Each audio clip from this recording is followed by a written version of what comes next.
Hello, everybody. Hello, Connor. Hello.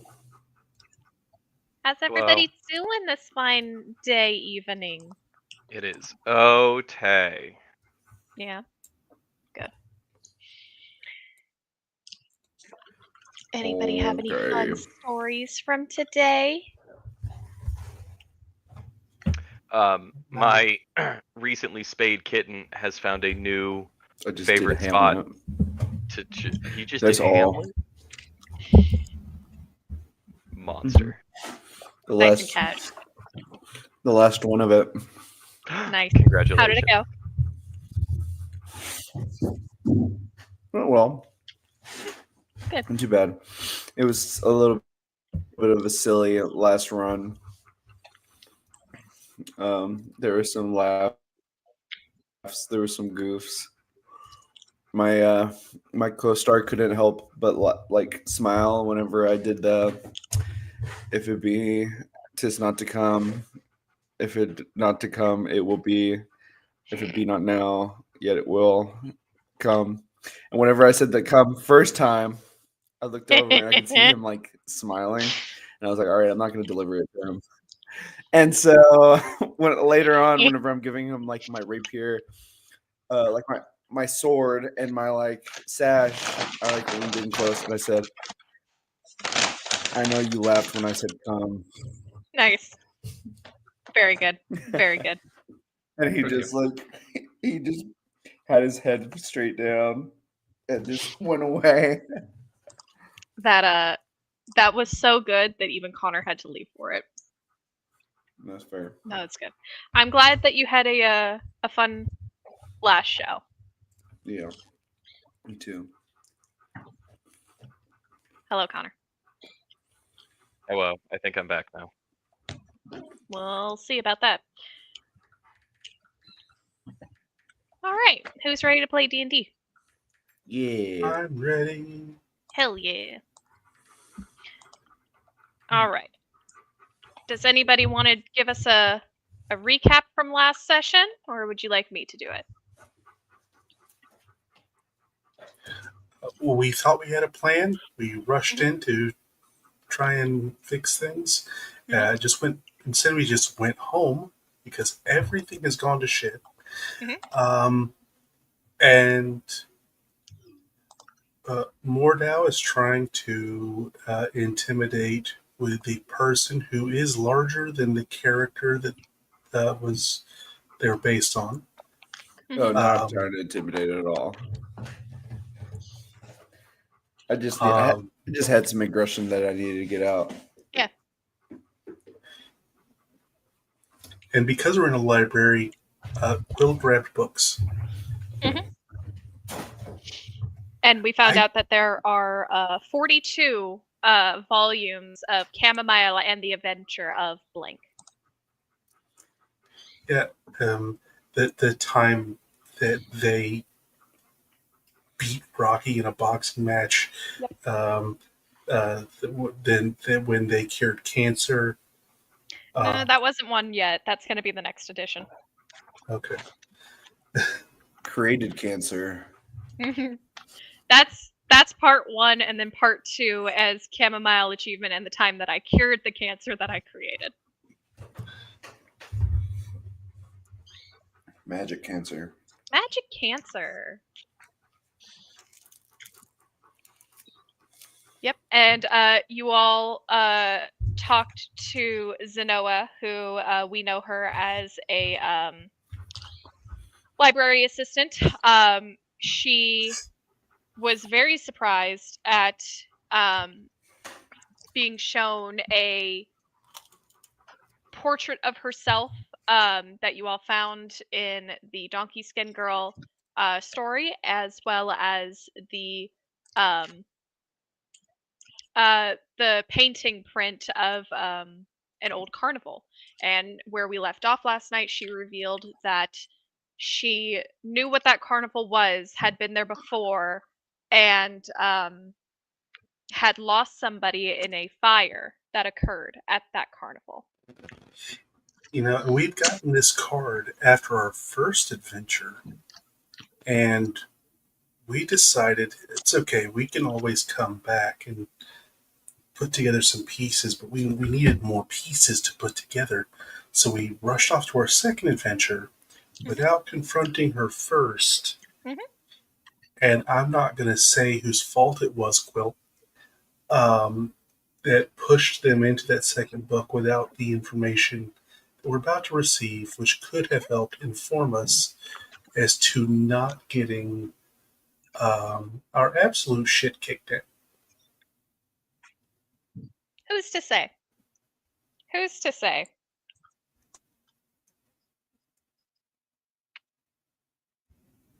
All right. Zenoa has offered to read the fortunes of all of you and give some exposition as to what she knows. And she's invited you all into the comforts of the kitchens of her area of Candlekeep. It is a quaint looking kitchen. There is a breakfast nook in the corner that is positioned right in front of a large window for anybody to look out the views at. Currently, you get a lovely view of rolling oceans and steep cliffs below you. Um, there are uh, clean cups abound on the long dining table, as well as several platters of food. There's a casket of wine. There is soup boiling on the stove nearby, and Zenoa takes her place at the small table in her usual chair. And the table has a trio of candles lit on it and a little vase of lavender. What would you all like to do? Are those sweet rolls? Yes, fresh out of the oven. I go over and I grab a couple and start eating them. They're very hot. Please be careful. I'm going to steal one of the sweet rolls right out of his hand. Roll a sleight of hand check at disadvantage. It's please. not sleight of hand. I'm just doing it. Roll a dexterity check at disadvantage, please. I'm gonna Yeah. bite you. But as I do this, I'm going to say, "What happened? Did somebody steal your sweet roll?" I'm biting you.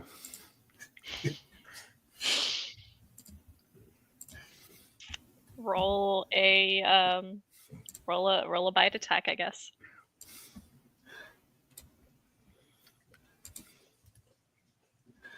So dexterity at disadvantage.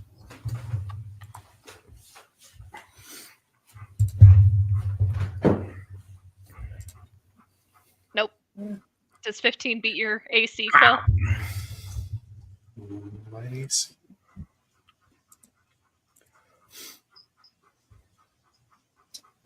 By a little bit. Okay. You take an amount of damage from being bitten by Mordow. How much damage does Quill take, Mordow? It says 1 plus my strength, so that'd be 6. Cool. I like. I'm going in, and you start putting your hand to grab it real quick, and I just, not even looking, just bite right into your hand. Don't touch my sweet roll. Love is going to in infernal, so I don't think anybody can understand, but she will say, "Boys, behave," and then shake a little bit and be like, "Mordow, Quill, there's plenty for everyone to share. Now, please, Miss Zenoa, could Just we?" Zenoa is fine. Zenoa, okay. Also, you called them boys. You know that, right? What do you mean? What you just said. You called them. You said, "Boys, behave," in a very motherly tone. Sorry, it's I think it's a response from where I grew up, and I would help mind the younglings and do the whole teaching thing, and when you're dealing with the young ones and they just can't keep their hands out of each other's mouths, and anyway, In Infernal, she says, "We all walk different paths. I understand." and then in Infernal again, I it's nice to hear. It's nice to hear. Thank you. And switching back to common. Well, as you're sitting here, before you switch back to common, Quill answers you in Infernal, Ubi Balneo, which is just, where's the bathroom? Switching to Elven, Love will be all like,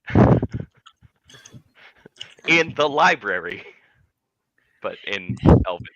Zenoa says in Elven, "You're speaking Elven now." Yeah, because he's Anyway, I feel like we might have gotten again off on the wrong foot. Again, this is all in common.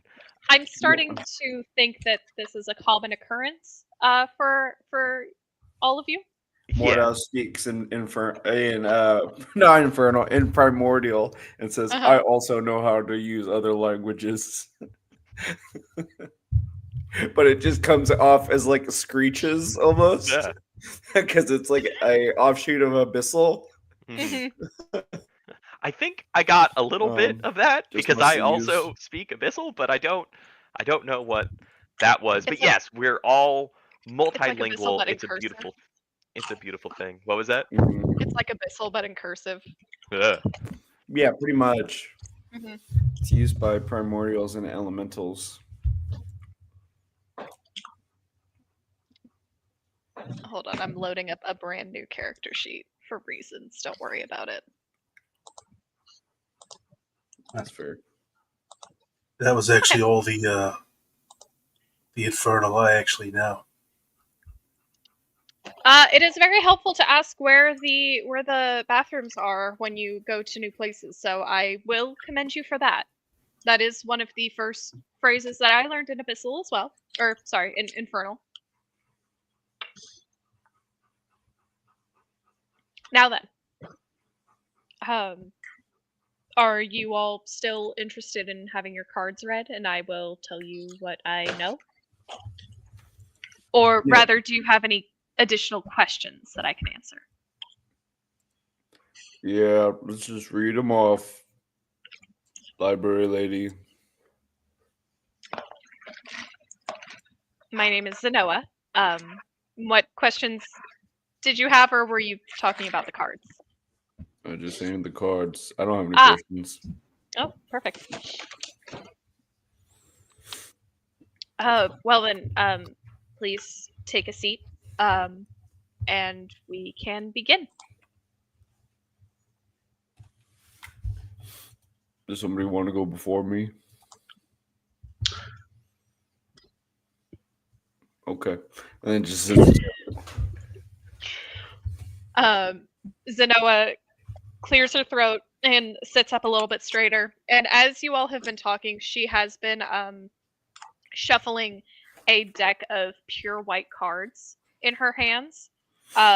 As she shuffles it, you notice that there aren't any pictures on either side of the cards.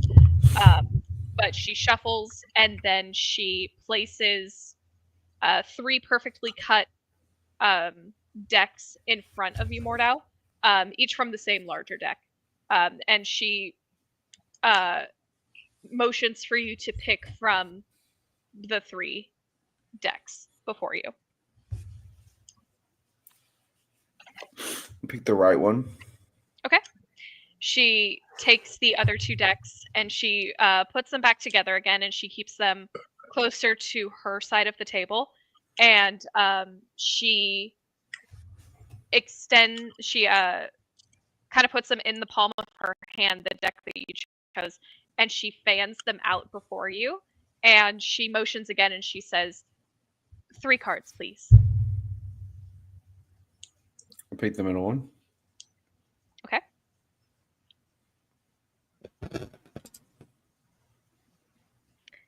And as you pick your 3 cards, I would like you to roll me 3 individual D100s, please.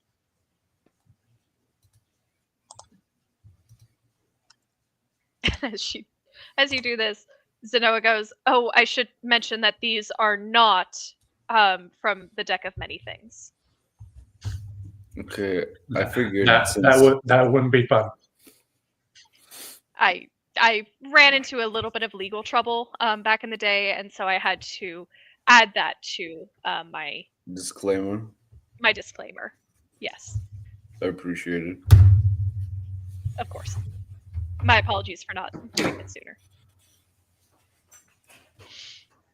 I would have still Okay. pulled from me. You know, I'll keep that in mind if I ever see you on April Fool's Day.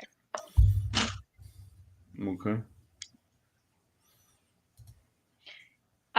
As you pull your 3 cards, she takes the rest of the fan away and adds them to the larger deck that she has near her. And she, are you holding the cards, or did you just kind of draw them away from the fan? I pull them to me. Okay. She says, "These are very special cards. They don't have what traditional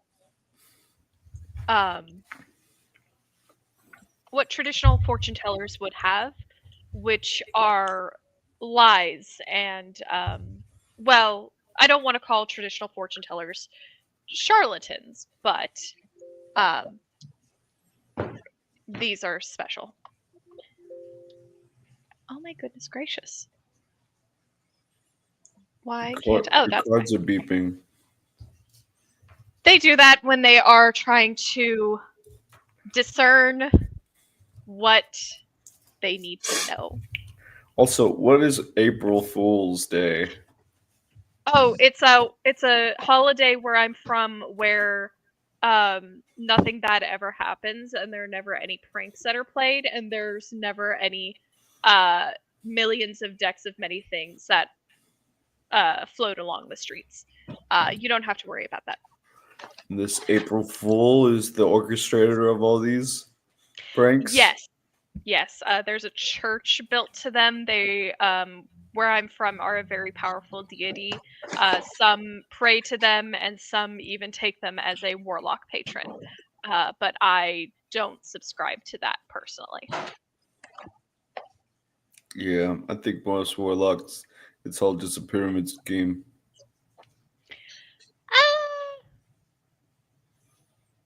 He's not wrong. Oh, okay. I'm gonna have to think on that because of things that I know, but that's a different matter. Now, the 3 cards that you have in front of you are indicative of your past, your present, and your future. And she waves a hand over the first card that you drew, and you see a depiction of a snake curled amongst 10 sticks of flowering birchwood. And she kind of tilts her head at it, and she says, "In your past, were you ever close to achieving a goal of yours?"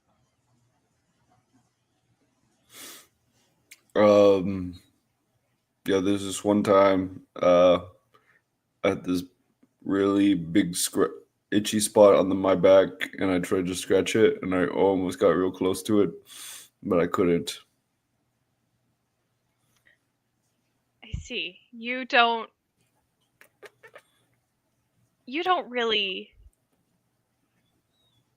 You're a lot like somebody that I once knew. That's going to be bad for you if it follows in the same footsteps. Are they dead? Possibly. Did that person Who's- steal picnic baskets? No, Oddly but specific. they did steal a lot worse than that. Oh, Doesn't sound like me. I don't steal things. would Are you you sure? left out picnic basket? He looks at it all. He's like, let's see. Not from any good people, no. Well, if it was just left out, you don't know who it belonged to, and it's been there for a while now. Oh, I mean, that's the right of the wild. If a picnic basket's just sitting there by itself and there's nobody to claim it. While you're talking, she waves her hand over the next card, and you see a depiction of two clasped hands. And she looks at the card, and then she says, "You've lost somebody recently, haven't you? Somebody Okay. that you made a promise to?" All right, let's go to the next card. No, I'd like to explore this one a little bit, if you don't mind. I feel like I've already got my punches in earlier.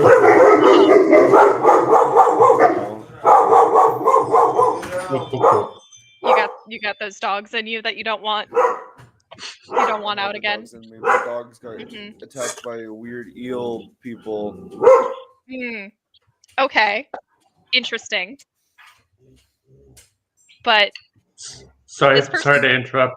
uh-huh. Sorry to interrupt. I saw behind Dan there was a cat. Just wondering There's a behind Dan. cat.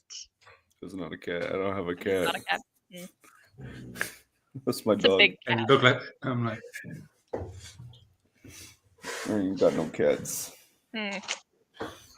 You just got Why the am I dogs. reminded now of the first Deadpool movie?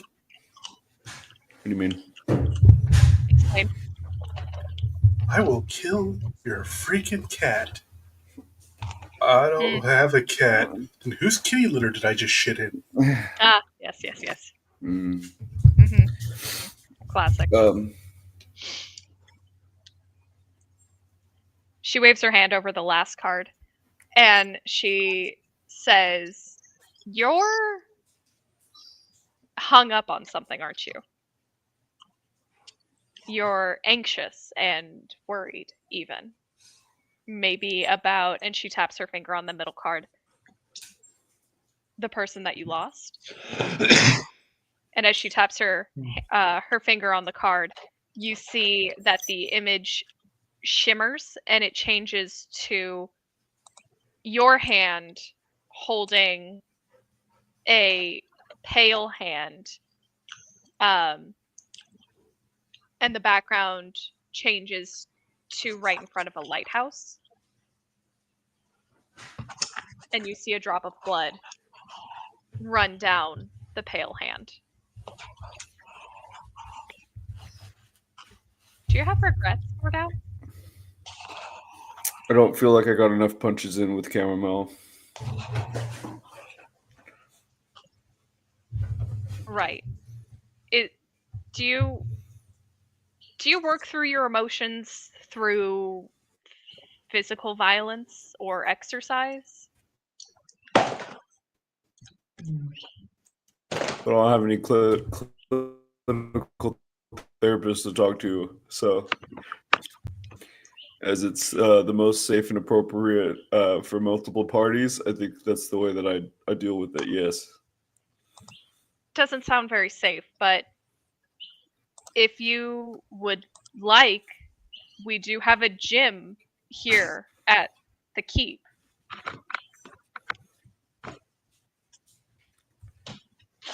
I'll work on my exercises my own way. You just All don't right, worry all about right, it. of course. All right. And as the conversation kind of peters out, she waves her hand over the 3 cards, and they turn back into the blank white cards, and she shuffles them back into her deck.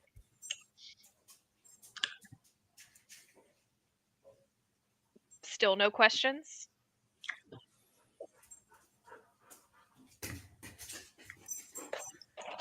Who wants to go last?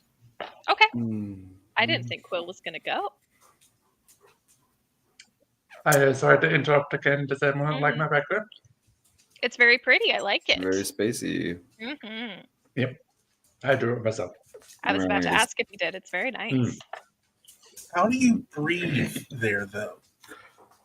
Yeah. Out in space. Is it a drow thing? I don't think he'd be able to unless he took a certain invocations. Just head pops. Mm-hmm. All right. Anyone else?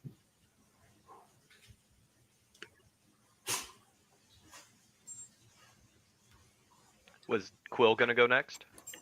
Who's wants Who's to gonna go last? Last. Quill I'm wants to sorry, I go thought you said last. next. Yeah, then Love will hand on Mordau's shoulder and swap spots with him. Be like, I would love to go.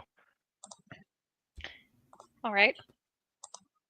And I'd like to elaborate that you don't have to get your cards read to have a to ask any questions. This is just a fun thing that I like to do. Absolutely. I think that there's a good opportunity here to maybe sift through some of the conflicting thoughts and feelings that I have. This might give me a platform to direct my questions to in a more clear and concise kind of way. All right. Well then, and she does the same thing with you as she does Mordau. She places 3 equally sized decks out in front of you, and she offers you to pick from one of the decks. I'll choose the one on the left. Okay. She takes the other 2 away and shuffles them back together, and she fans them out on the table, and she motions for you to take 3. And as you do this, please make me 3 individual D100 rolls, please. Okay. 81, 79, and 19. Okay. And how do you hold on to these cards? Does she have them like fanned out on the table? Yes. She fanned them out Okay. onto the table. Got it. Love, because I've been playing a lot of Baldur's Gate. Love has kind of the standard tiefling like long pokey poke claw kind of thing for fingernails. So she will reach forward and like tentatively kind of like search over and then just close her eyes and then pick one off on her right and like tap a finger on like just the nail on it and drag it forward a little bit out from the rest of the fan, and then she'll split her fingers and then grab 2 more in a much faster kind of way of just drag that one and then 2 more, one kind of from center and one off from the left. Okay. And she'll do them in kind of a staccato order, so it'll be your left, center, and then right, which would be Okay. Yeah. All right. As you get your cards in order, she waves her hand over the first card, and you see a depiction of an ox standing regal in a field with a elaborate crown of laurels that are kind of wrapped around its head. And she looks to you and she says, "You've undergone a sort of metamorphosis recently, haven't you? You've accepted something about yourself, or you have recently in the past." I feel it's my duty to be a kind of a constantly changing person. I changed my environment, and my environment is a wide range of environments. Winking at camera. because she's a ranger. Anyway, Mhm. Mhm. but yeah, I would say that yes, there have been some traumatic shifts in me recently. And it's made you step more out of your comfort zones, it sounds.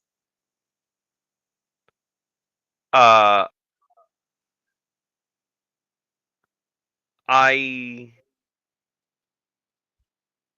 can't spell that word. It's all right. Nobody can read my handwriting anyway. Yeah, I would say that that's probably pretty true. And she taps her finger on the middle card, and you see a depiction of a fox-faced individual standing before uh, a cloth-lined table with a chalice on one side and a coin on the other side of it. And she says, "You're changing even now."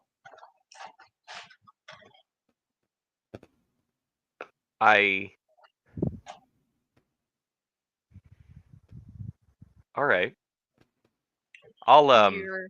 Mhm. No, please. Zenoa, please. Carry on. It's almost as if something has tried to rattle you recently, and that you're needing to maintain your focus. Almost like you're trying to manifest yourself into what you truly think you should become.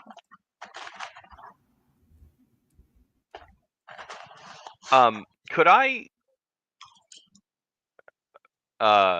is there a roll that I could make to try and Mhm. see if she knows more than what she is letting on? Like, is this magic of the cards or is this a cold read type You situation? you can roll investigation or you can roll arcana. Okay. Let's do investigation because that's a +8. That's a 25 total. Okay. It seems like the things that she's saying are what most fortune tellers would say. They're very vague ideas, but the cards are real. There's definitely a magical essence about them, but they're not trick cards. Okay. Can I tell from that is she controlling the cards or is she reading the card? Like, is she the magic or are they the magic or is it kind of like a synergy of both? You cannot tell with an investigation. Okay. You can see with your investigation in that same vein that she does seem not surprised, but inquisitive about the things that she's seeing on these cards. She Okay. definitely knows what these cards mean, hence Right. the very vague language. But she's not giving much else away in that regard. Right. Okay. Love is going to kind of hold up a single finger and then reach into one of her pockets in her like vest armor type thing and pull out like Mhm. it's a detective notebook and kind of flip and scribble out a quick question, Okay. and then keep that close to herself. And um, I'm gonna remember what my question is by writing it down. Are you? That's good. Because I Yes. wouldn't have done that otherwise. And then please continue. You see her eyebrow kind of like quirk up as she sees you writing, but she doesn't see what you're writing. And she instead reaches over and taps the third card, and like a ripple of water seems to displace the image of the white um, And as the ripples settle, it comes into focus an image of a full moon Hmm. with a wolf sitting on a hill with its head out howling at it. And she kind of she quirks her head again and she clicks her tongue and she says, "There's going to be some illusions at work." And I don't know what that means, but you know what to do. You know to trust yourself.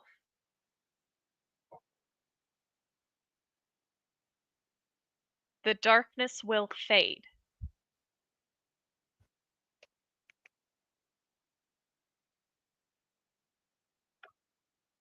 And with that, she waves her hand over the cards again and she tucks them back into their deck. Okay. Um, Love, having only touched the cards just to pull them out, which is the extended nails, flips open the notebook, and in Sylvan had written a question, just kind of like a guiding thing, so she didn't forget. Um, Uh-huh. and she splays her hands out like on top of the table with her notebook in between like the L's of her field goal thumbs and forefingers. Mm-hmm. And then looks up, or she doesn't look up at Zenoa yet, but she says, I've had my fortune read several times in the past, with varying degrees of accuracy and validity. Um, I have a question for you that might lead to a second question from myself. For myself, I can't speak for my fellows here, but I we're experiencing something when we go into these stories and then come out. We are finding things in there, and I'm not going to give you details of what we're finding. Um, for example, we have this image of you. We were able to bring that with us out from inside of a story. Mm-hmm. Other things that we've brought from this story turn to paper when we return. In your Mm-hmm. experience, having been someone who, for all intents and purposes, has hopped through these stories before for your own reasons, which are your own. What makes you think that I've hopped through these stories before?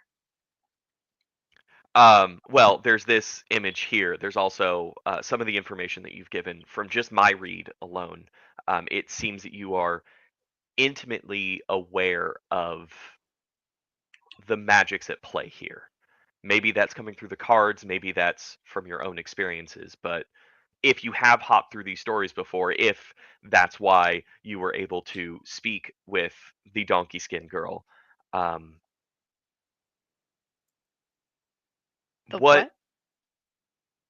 Well, this is you, isn't it? And It she'll tap the picture. yes. So how did this get in there, and then how were we able to bring this out with us? I don't know. Right. And you're saying that you have never been in these stories. I have not. I've read many books in my time. I've read many stories, but she reaches over and she taps the picture of her and she kind of like grimaces and she says, "I hated this flyer. Hmm. I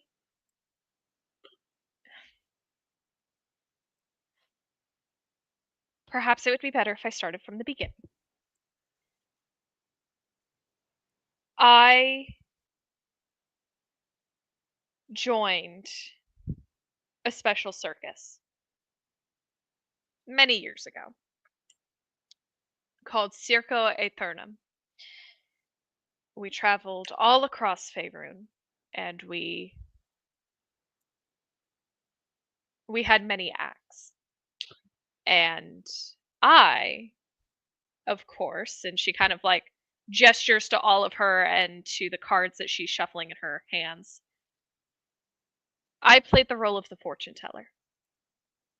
I've worked at many carnivals since then just to find work, to travel, to find answers. That's actually where I found Chamomile. We worked at the Witchlight Carnival together for a time. This flyer comes from Circo Aeternum, which was burned down by a performer. And I was, as far as I know, the only survivor. And that performer was a former lover of mine who I suppose I've been looking for her ever since.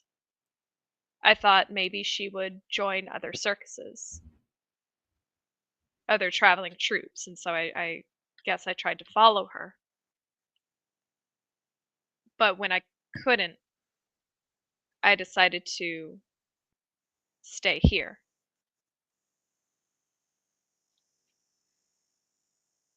But I haven't seen that flyer in many years. And I thought every copy of it had burned. So I'm a little shocked to see my old costume in that depiction. Hmm. Because there's only one circus that I ever wore that costume for. And it was Circo Aeternum. I see.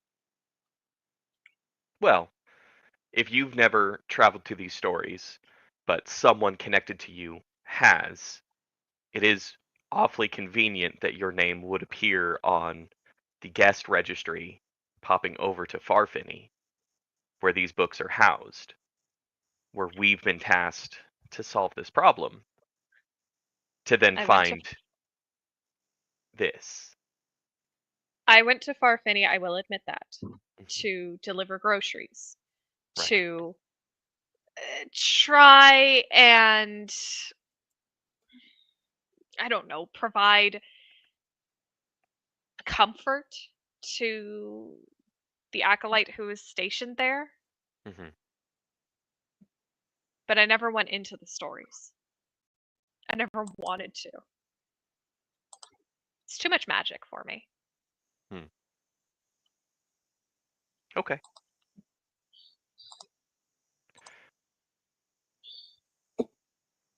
I think that's going to wrap up my time. I don't want to take too much of your time here at this seat when we have others who want to have their cards read. I did have one more question for you, Of course. however. Yes. You mentioned in this one's more personal for me. And again, thank you for being honest with us and thank you for giving us this opportunity. I speaking Roll about insight. okay. Scary. It's an 11. Okay.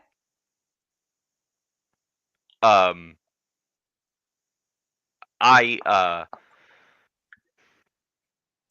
one of the items that I brought out seems to possibly be connected with this metamorphosis and this change and this becoming more of what I am.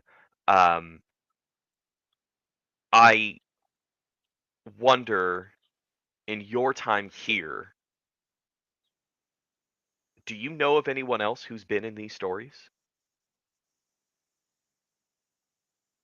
No. So you I've wouldn't know if heard rumors, but I right. don't know personally anyone who has stepped foot in them. Do any of these rumors feature people bringing things back out from the stories? No. Usually you go in with what you go in with and you bring out what you come out with, what you Right. brought in. Anything else wouldn't be tangible. It's a different, almost a different plane of existence, hmm is what Jozu explained to me. Right. Okay. There are Then yeah, different rules. Right. I don't think that you'll be able to help me with this particular avenue of questioning, and I don't wanna Well, end you on never a know. We can always um ask the cards again.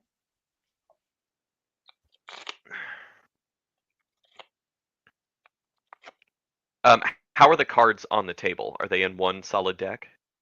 They are in her hands being shuffled constantly. Okay. Love's gonna like piano finger tap her nails against the thing a little nervously. Um, may I may I try something that I've seen in another time that a friend of mine was able to do divination through cards. Would you mind? By all means, you can certainly try. And Could she you slides the deck of cards over to you. Okay. That kind of gets Love to hands back a little bit. She's going to put one hand below the table on the mask that's like on her side on her belt. Hmm. Um, and then with the other hand, she's going to close her eyes and pick through the cards on the deck, just like one nail after another, after another, after another, until she gets to one, and then Hmm. pick that one up Okay. and lay that one separate on the table directly in front of her. Okay. Zenoa raises an eyebrow at you. This one, please. Ah, yes, of course. Um, and she reaches over and she taps the card. And she looks at it for a moment.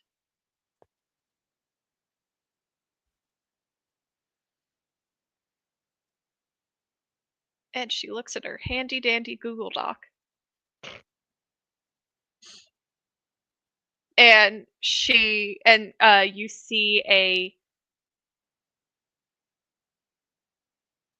you see the depiction of the heart-shaped mask with spikes coming out of it, front and center of this card. And all around it, you see 7 glittering coins. And she looks at that and clicks her tongue and she goes, "Huh, you've been working towards something. And whatever you're doing is, well, working."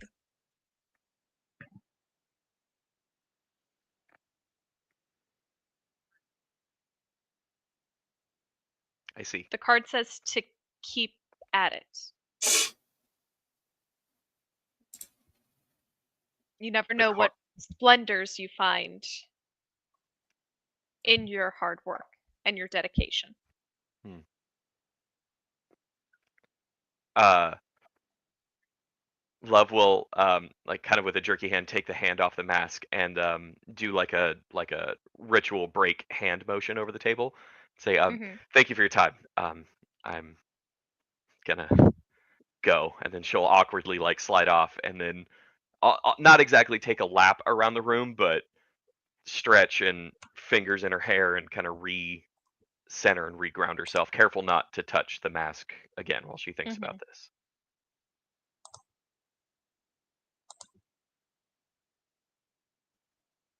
Oh God. Oh God. I'm trying to do something and it's not letting me.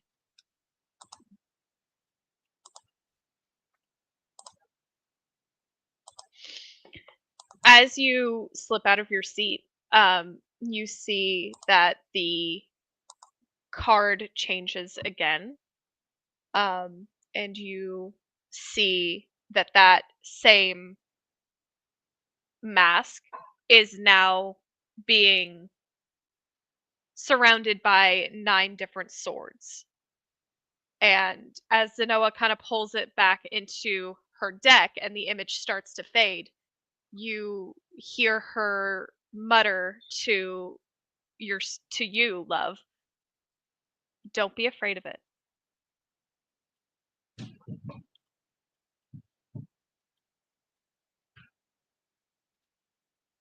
You're muted. You're so Sorry. shocked by that reading that I am, yes. you're In speechless. Infernal again, as Love stands up and stretches, she'll say, "Easy for you to say," and then she'll walk away. Oh, now I get to do something fun though. Hold on.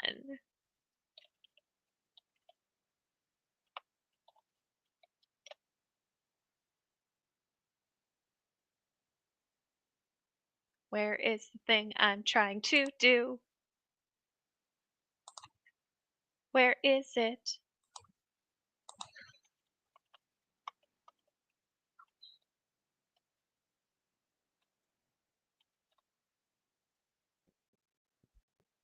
No, that's stupid. Never mind. She says in Infernal that mask is important.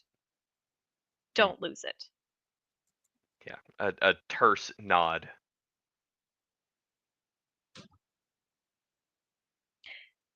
All right. Anyone else? Or questions, or you're tired of my company and wish to go back to the library or the gym or to your adventures, what have you? Kunda's gonna decide to go up to her, but not do a card reading. She kind of looks up at you.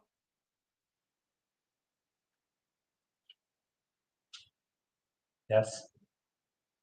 You approached me. Did you have a question?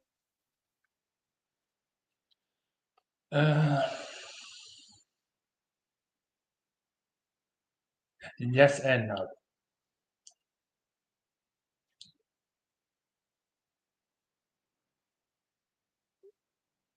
I don't know how to work with that. You're gonna have to help me out, Warlock.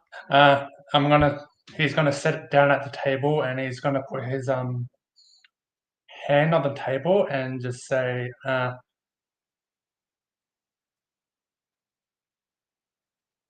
is there any other readings that you can do?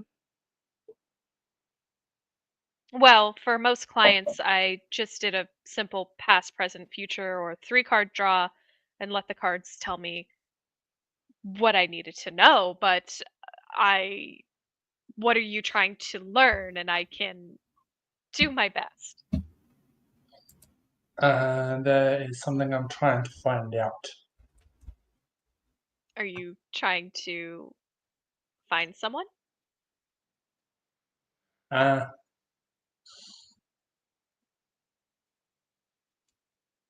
Yeah, and even though I'm taking over from you, Finn, someone can do an insight check in the group.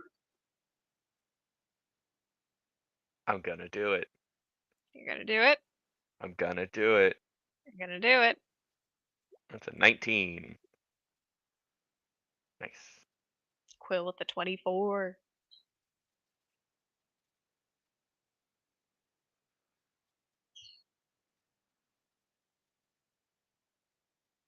I would say a 24 probably beats most ACs, but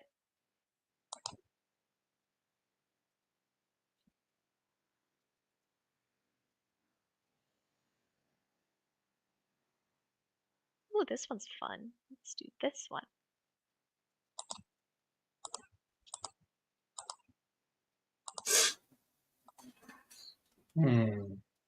Just trying to think.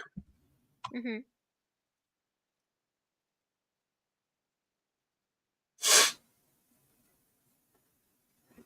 Ooh, that's a good one. That one right there. I'd like to thank the Pinterest witches for their dedication to uploading tarot spreads onto Pinterest. From the bottom of my heart, I'd like to thank y'all.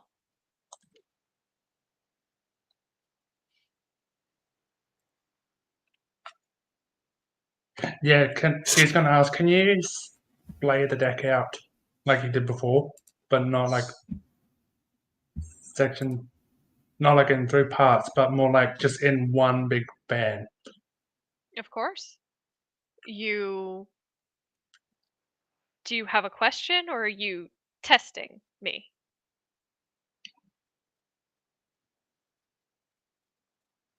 he's going to say in like Elvish, Mm-hmm.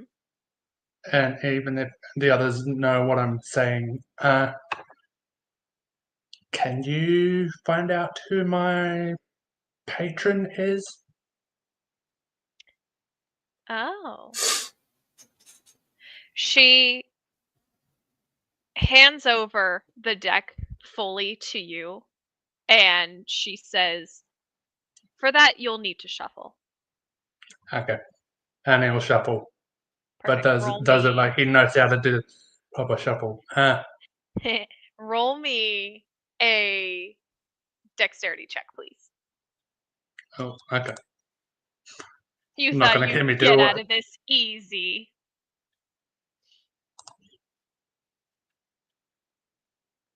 Okay, that can't be a coincidence. 13. Okay. You do the shuffle well enough. All of the cards stay in place, although one or two of them have gone kind of in a crooked way. You almost lose them. But as you finish shuffling, Zenoa instructs you to put the cards out into a uh, into a specific order. So she tells you to put 3 cards on the left, 1 card in the center, and then 3 cards on the right. Okay. Do you want me to do D100 for each one? Roll me 3 D100s, please. Okay, good, because that's what I got this for. Oh, perfect. Okay. Okay. So 97. Okay. Sorry, I have to wait for it to stop rolling. It's the downside of 6. D100s. 6. Yep, 6. Okay. 22. All right.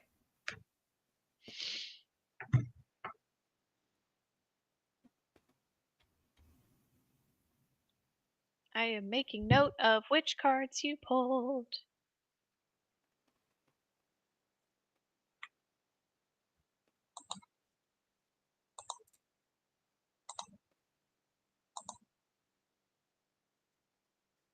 She looks at each of the cards and she taps them all in a specific order. And you see. So, do I need to go to Discord? No, I was just going to tell you. I was going to describe them right here. Okay. You see a depiction of a turtle with a very round shell, a ram with curling horns, and you see a fish jumping out of a chalice.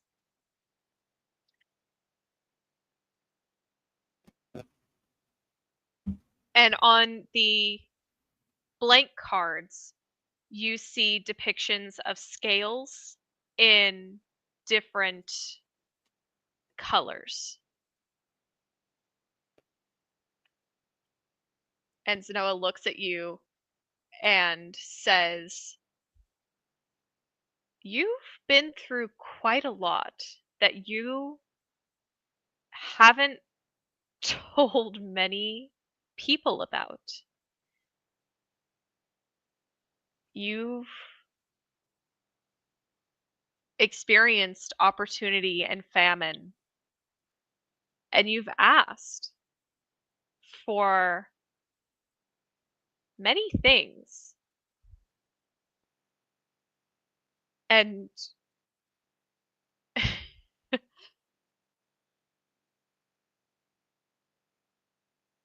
you've wanted questions answered, haven't you? Yes.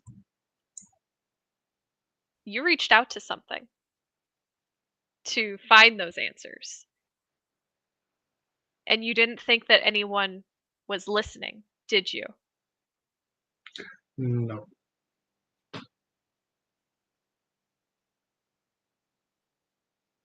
What are you trying to seek? I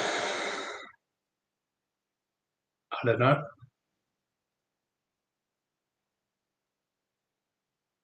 She taps the final card that has the fish jumping from the chalice, and you see the ripples of the image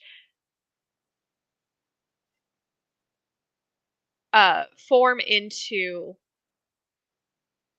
the idea, not the idea. You see the image transform into a large toothy maw biting down onto that fish and into the chalice. And she looks to you and says, "You need to be very careful."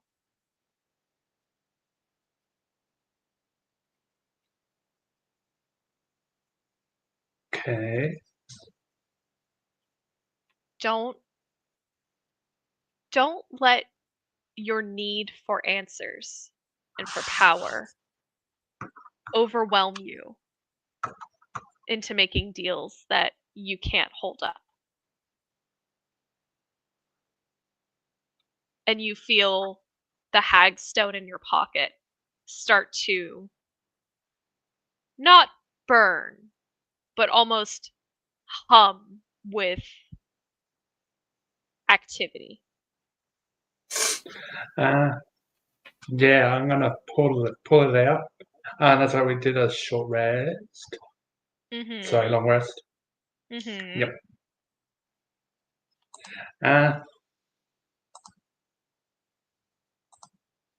Yeah, I'm gonna pull it out and just show her. She looks at it and she knits her brows together and she goes, "Where did you find that?" It was given to me, or we got it from the last book. What was told to you when you received this? I don't think I remember. So long ago. You can roll a history check. Yep. Street. It'd be something good. No, that is a 5. Alright. Can I use my inspiration to re-roll? Because I've still You got to use it. absolutely may. Please. That's better. 17. 17. Perfect. You remember the shadowy voice say to you, as I am finding it in my Google Docs.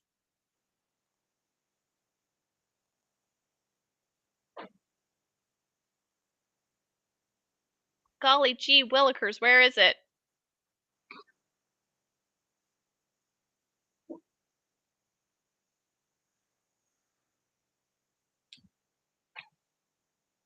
Alright, well, fuck it, I guess.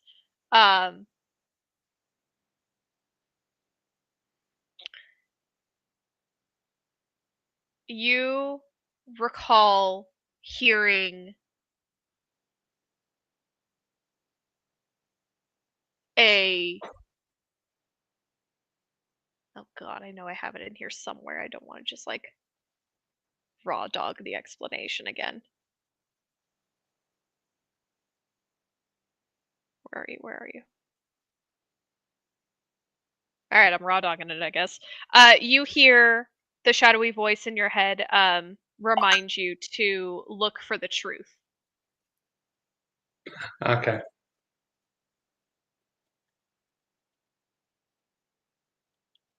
Yeah, I'm gonna put the hagstone up to my eye and see what happens because it's still humming, isn't it? It kind of decreased, but you can certainly put it up to your eye. And you expend one of its charges. Yes. Okay. You see Zenoa for what she is. She is tired, and she is sad, and she is broken. And you look to her cards, and you see an ever-changing tapestry of stars and planets and galaxies and words and images. You see animals, and you see glittering coins, and you see flowing chalices, and you see possibilities that are endless. And as she reaches out to pull her cards back to her deck, you notice an image appear on it as she touches it.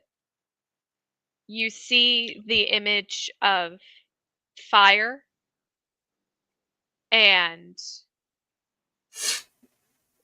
you almost hear the sound of screams.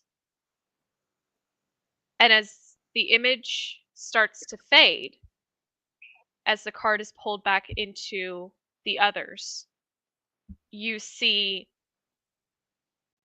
complete darkness. And you see two red hands outstretched in front of the view. And you can see glittering lights upon the flesh. And then the cards are pulled back and the image is gone. Okay. Do I have to do? I'm like, and I just take the hagstone up. I'm like, okay, and just put it back in my pocket.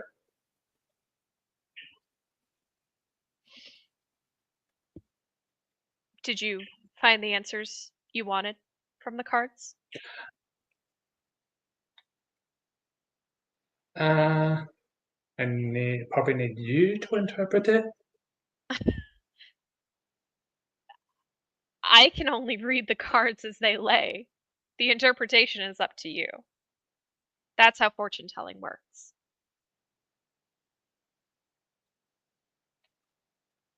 Then I'll describe to her what I saw through the hagstone.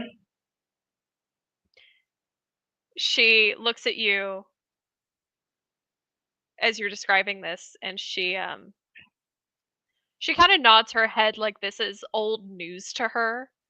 But then when you start to describe the fire, you see that she looks afraid. And the darkness, and the red hands, and the glowing freckles of light. And she looks down at her deck, and she says, her name is Zenoa. No, sorry, my name is Zenoa. I'm too drunk for this, she says. Her name is Novus Phi. She was the fire dancer. And I don't want to say collected because that sounds weird. We met in Waterdeep. And she was found by our ringmaster, Echo Voss. And he hired her and trained her. And then she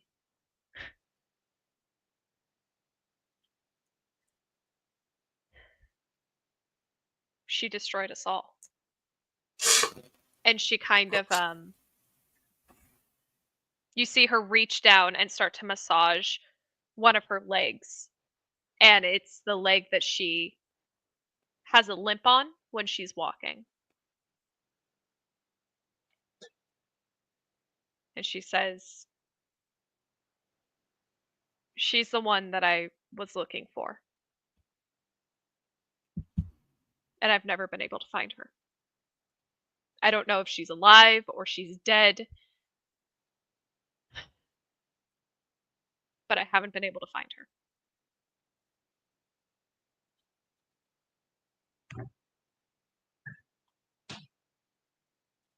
Yeah, and he gets up and then just walks to the edge of the room and just sits and watch. And she reaches over onto the table and she picks up a glass of wine and she just chugs it.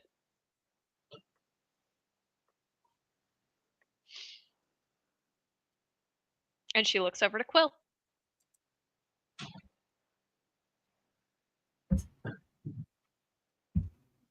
Quill gets up and a walk over, and out of his coat, he pulls out the Minor Arcana. Just a deck of Minor Arcana, or he pulls out each of the depictions individually? And he pulls out a deck. Okay. And she looks at it, and she quirks her eyebrow. Has anybody ever read your fortune? A few times.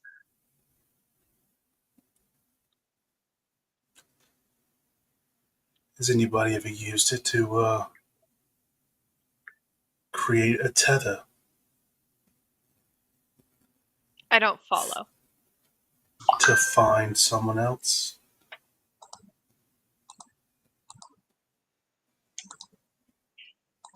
No.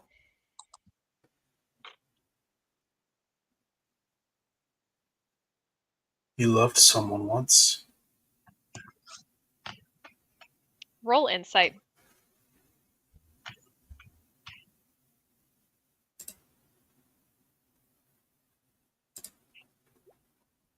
$19?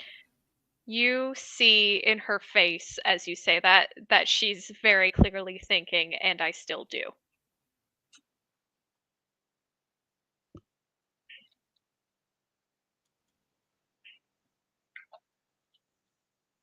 See. Because evidence would say that this person is alive. Evidence would say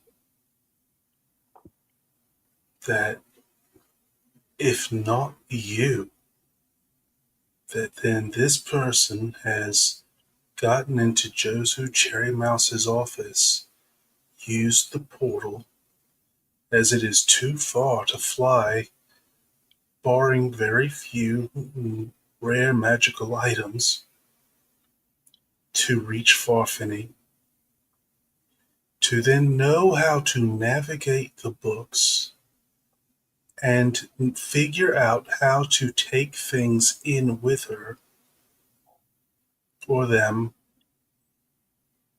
or he, whomever you love. Oh, I'm a lesbian. Fair enough. So, her. And then left particular images.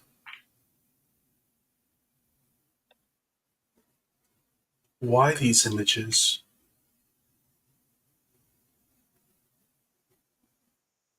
You see, very, very clever criminals want to get caught.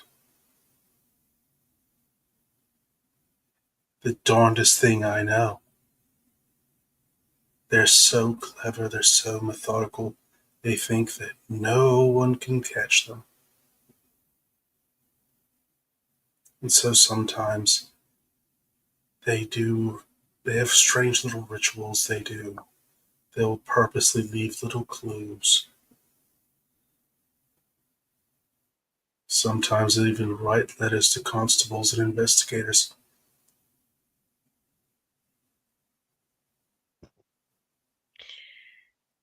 And what do you mean by that?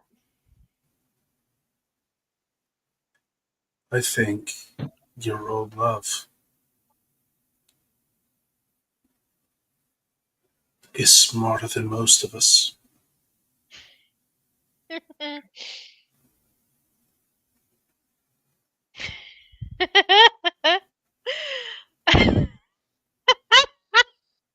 She's not. Oh, God. She's not. That's the thing. She's dumber than chamomile sometimes. Or at least she was. Oh.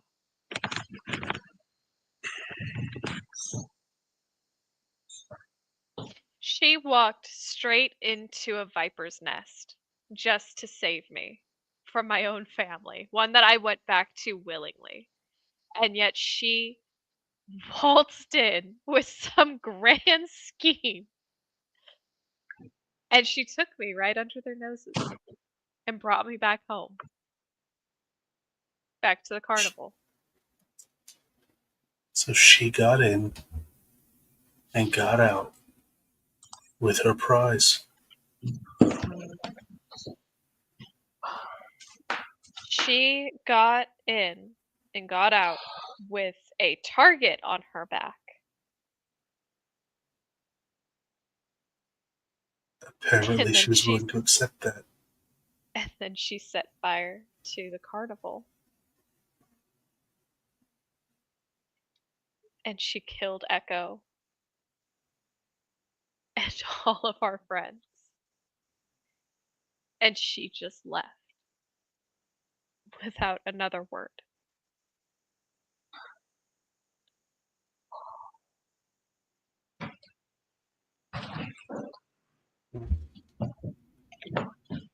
Quill's going to reposition the way he's sitting. Starts to shuffle the minor arcana. Hold her in your mind. And he passes the deck to her to cut.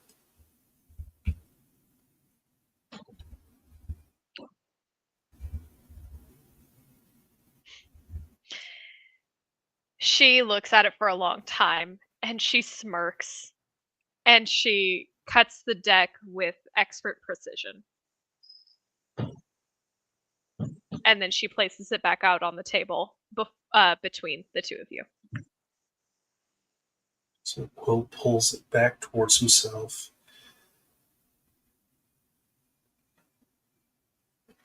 Who was she? And he places the first card face down.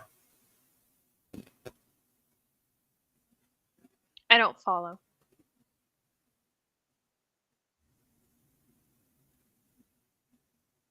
Who was she? I've already Second told you card. her name. Who is she? I already told you her name and what she was.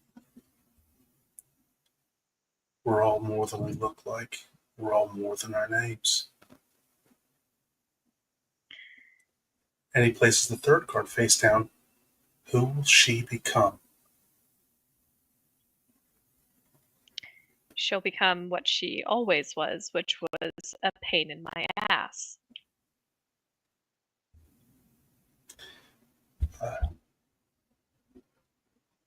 So to flip the first card, please roll a d4 and a d100.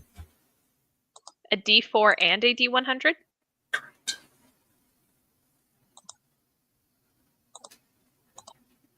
Got a 4. Got 100! Okay. That's the King of Swords. Oh, cool.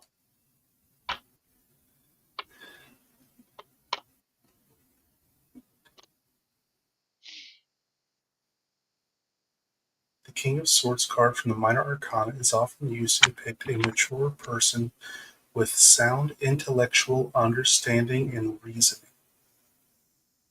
This card depicts a person strong-hearted, decisive, and intellectually oriented. This person could be ruthless or excessively judgmental.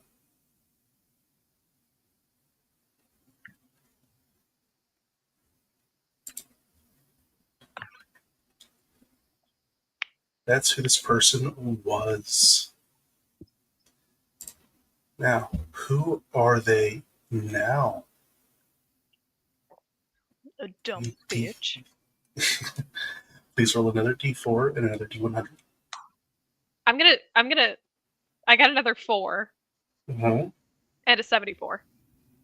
74 is... That's the first time I've ever gotten 100 on a D100. That's great. I like that.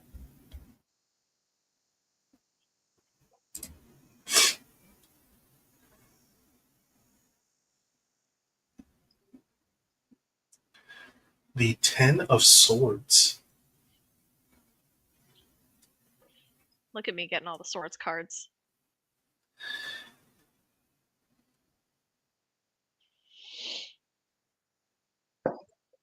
The Ten of Swords represents destruction being pinned down by a multitude of things or situations.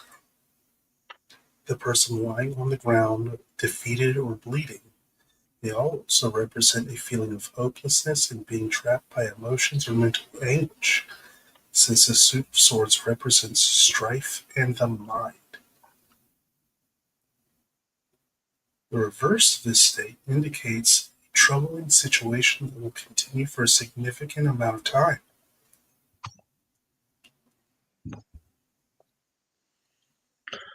It looks, since that's who the person is, it looks like they are causing all of the strife. And Well, that sounds accurate. the last card, who will they become?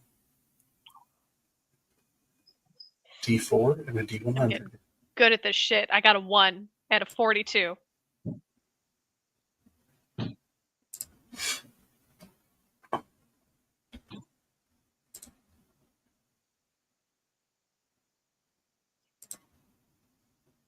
Please tell me it's another sword card.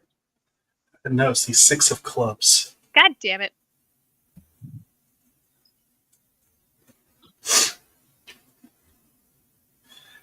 Six of Cups evokes ideas of nostalgia and joys of childhood. Unlike other cards in the suit, the cups are filled with flowers. Adult figure walks in the background, suggesting a distance between the past and present.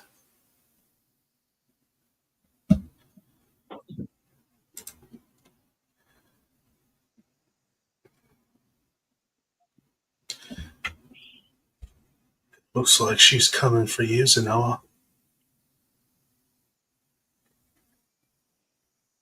All of this. She wants your attention.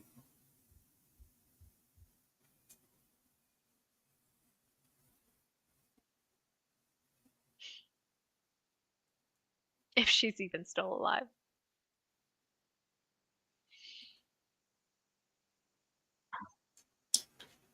Who else would leave so many specific calling cards? I don't know.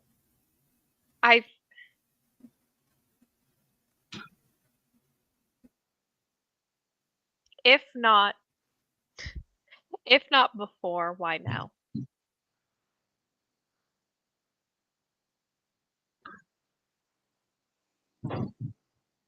That's something we're going to have to find to ask her. Well, if you find her on your adventures, best of luck.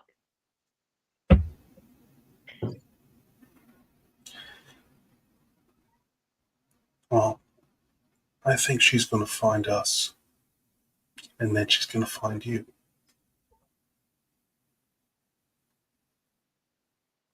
Bogo is staring at a corner of my house and just screaming at it. Yeah, Ghosts. Puff and Phoebe did that the other day. Very Ghosts. Blair Witch. Very Blair Witch of her. Zenoa says, if you find her on your adventures, tell her to come. I have a few words for her I'd like to share.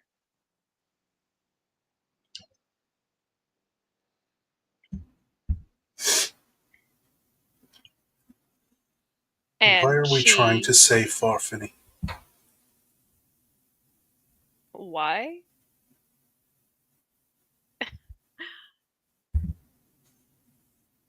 Because if you don't, it'll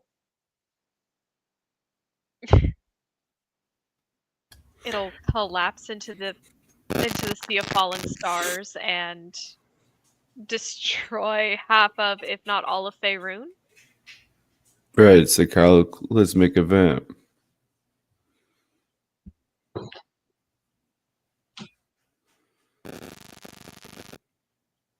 How high up is it? Really high up. Yes. It's like, you ever heard of those story about the flying cities back in the day? Netherese. Say again? The Netherese cities. Yes, exactly. Even the largest of them falling couldn't take out half of Faerun. But those were lower.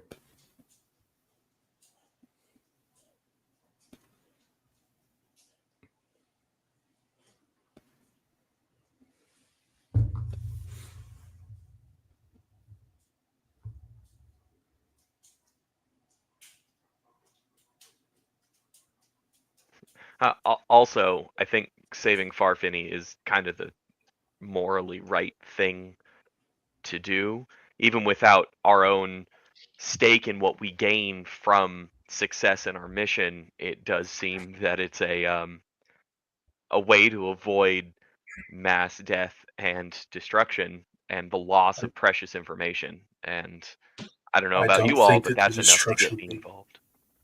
as widespread.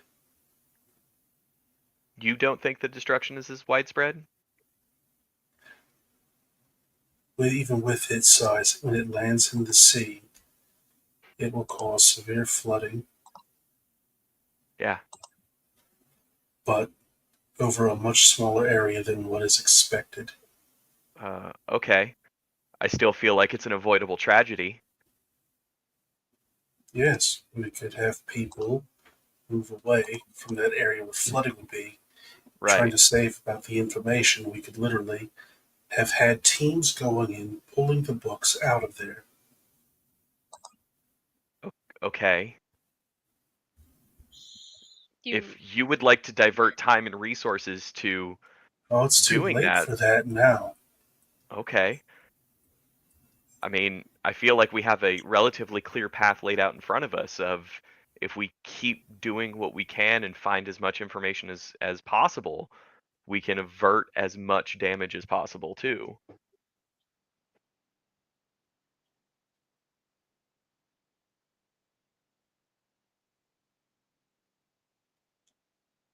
I just don't know why somebody didn't have a plan B, or why we weren't the plan B. Well, I feel part of it I from think my own observation. technically you were Plan E. None of the other adventurers replied back.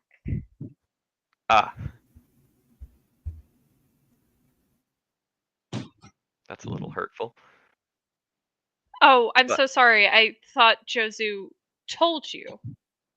Oh, no, it more of like it's kind of a sorry state when, oh no, a library, not my problem. That seems kind of like a hurtful state of mind to have. It did also used to be a temple to a god. Or a deity, rather. Do we know which one? The librarian.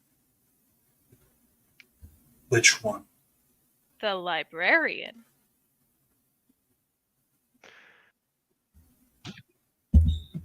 Is this new information? To you? Yes. Yes.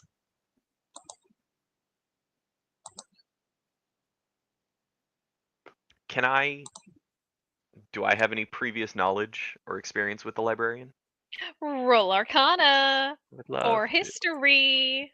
Do you have a third option? D's? And I a definitely fourth option of Ligma? don't want to roll either of those, so I think I'll just go with Arcana. Brr, brr, brr, brr. That's an 11 from Love.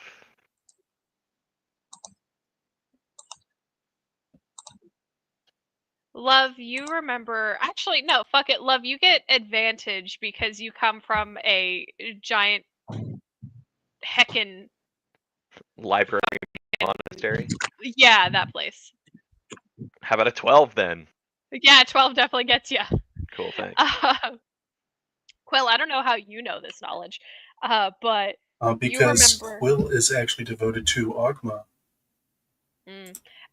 So Quill remembers from some kind of studies, book or lore that he once became privy to, of a minor deity called the Librarian, who was worshipped by certain scholars, and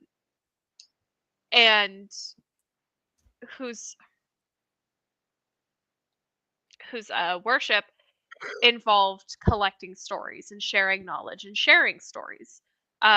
One of the reasons for oral tradition in certain parts of Faerun.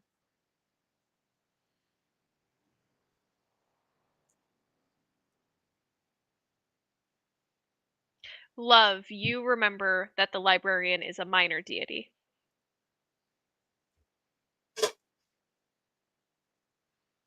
So that would be how Quill heard about it, because he worships Ogma, who is a god of bards, cartographers, inventors, lore masters, sages, scholars, scribes, wizards, archivists,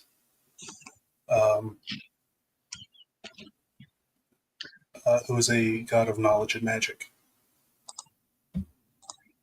I thought you were trying to make a D's nuts joke. My bad. No, Ogma, an actual deity in Faerun. Forgot that Ogma was a real person. Ogma balls. Ogma balls. See, that's what I thought we were getting to, Dan. Take an inspiration. Anything with an A at the end of the word is just off limits now. I'm adding that to the campaign rules document.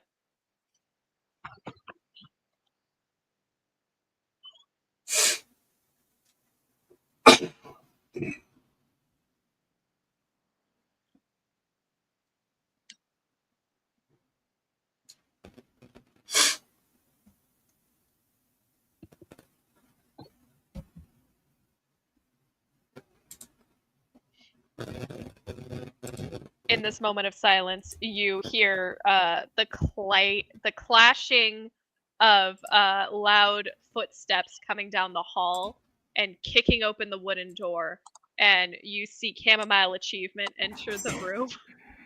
I throw a sweet roll at their face.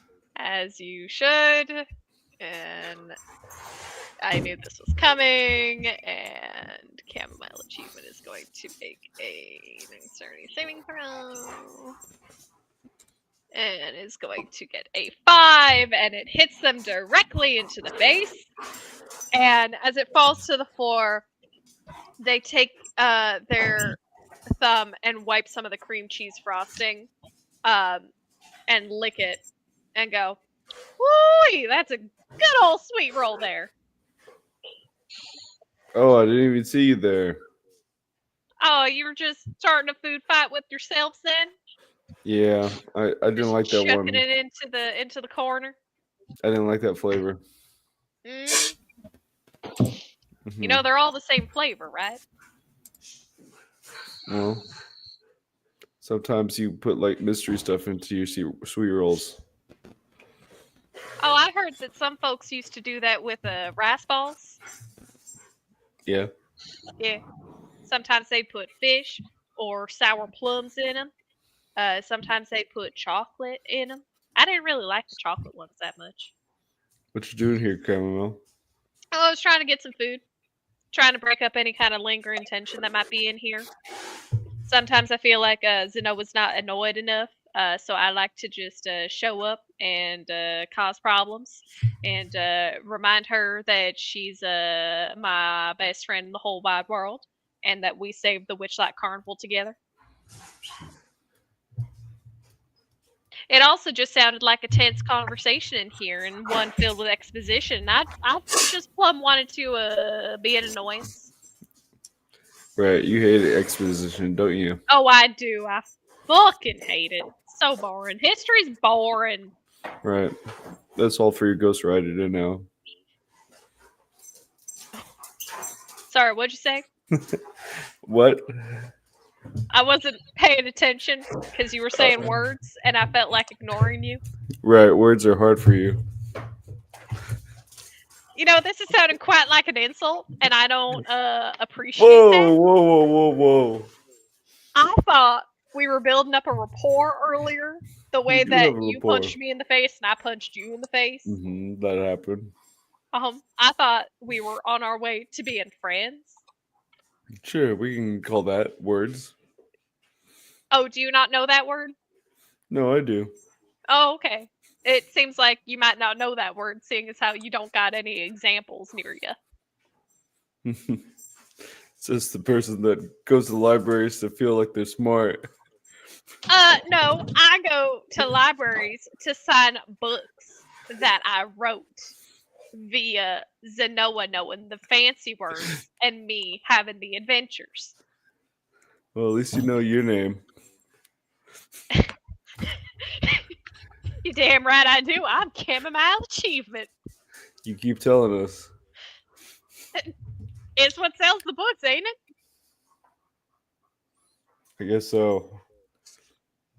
Especially So, that one that you created magic cancer. No, that one's not out yet. That one's coming out next month. No, the one that you solved magic cancer comes out next month. Wait, no, when I missed the release for that one, and Zenoa goes, Chamomile, please just shut the fuck up, I beg of you.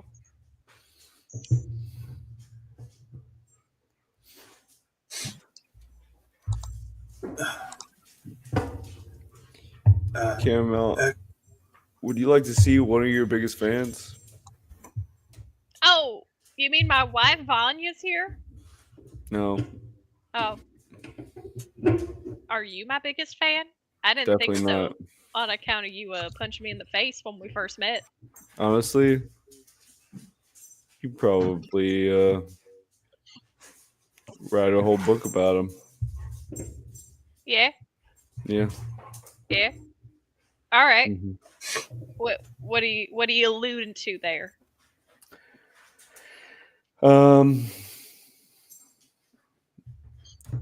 There is a chamomile that is having way more adventures than you. Says who? And Says who the is book. this chamomile? There's somebody that apparently is impersonating you. Well, I got lots of impersonators. But they do a well better job than you. And they don't have an accent. How so? Well, they talk normal.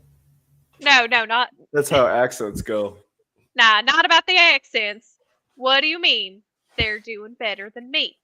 Ain't nobody better than me, because I'm Chamomile Achievement. I punched Agden Longscarf, friggin' Prince of Prismere, right in the dick. She killed the undead king. Brought in the everywhere with this fancy gun. Gun? Yeah. Now, see, that's how you can tell me and the impersonating Chamomile Achievement apart. I ain't never used no gun, and I ain't never gonna use Too hard no for gun. you? No, I just find it cheap and Lane. Those are some pretty tough words. Thank you. I thought so too. I've been reading the thesaurus. Now, where's this imposter? Actually, So that this I can achievement. kick they ass. Yes. What can I do for you? That's actually, while he is taking several jabs at you on a minor scale, Novus Fay is alive. Who? Wasn't that her name? Can't Zenoa remember goes. now. Zenoa says, Novus Phi, yes. Cameron goes, I never heard no Novus Phi. Can't probably even spell that. If you give me a little bit, You don't I have to probably try. could. I probably could. Here, I can spell it on my fingers. Novus Phi. There you go. Right in between the lines, too. Anyway, Zenoa's ex is alive, and it would seem that she quite remembers you as well, and is up to date on your exploits, and has somehow used the stories and tales of your exploits to create a tulpa, and has invaded several pocket dimensions with it. Novus kind of like, or not Novus, Zenoa kind of like reaches out and goes like, nope. You're gonna make their brain explode. They don't get to know about that. Camel goes, my brain ain't gonna explode. I got an intelligence modifier of 1. The point is Look that at there's these a place muscles. you haven't I got a visited yet. Constitution saving score of 4. I could do it with it. I could do anything with these muscles. With these guns. These are the only kind of guns that I need on any adventure. We'll take you right to him, Caramel. Right here. That is the a point that we're getting to, is that there are several dimensions that have an imposter you traipsing about, and these are locations that you have not had the proper opportunity to punch in the face. Well, I'm just saying that that imposter sure can imitate me, but they can't duplicate me. Because I got something special. Technically, they are a duplicate of you. It's these guns. They look rather similar to you. Like 1-to-1, but they're just less annoying.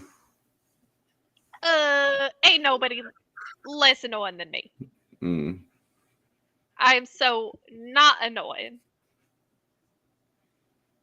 Zenoa, is this true? Zenoa has poured herself another glass of wine and is just currently just guzzling it.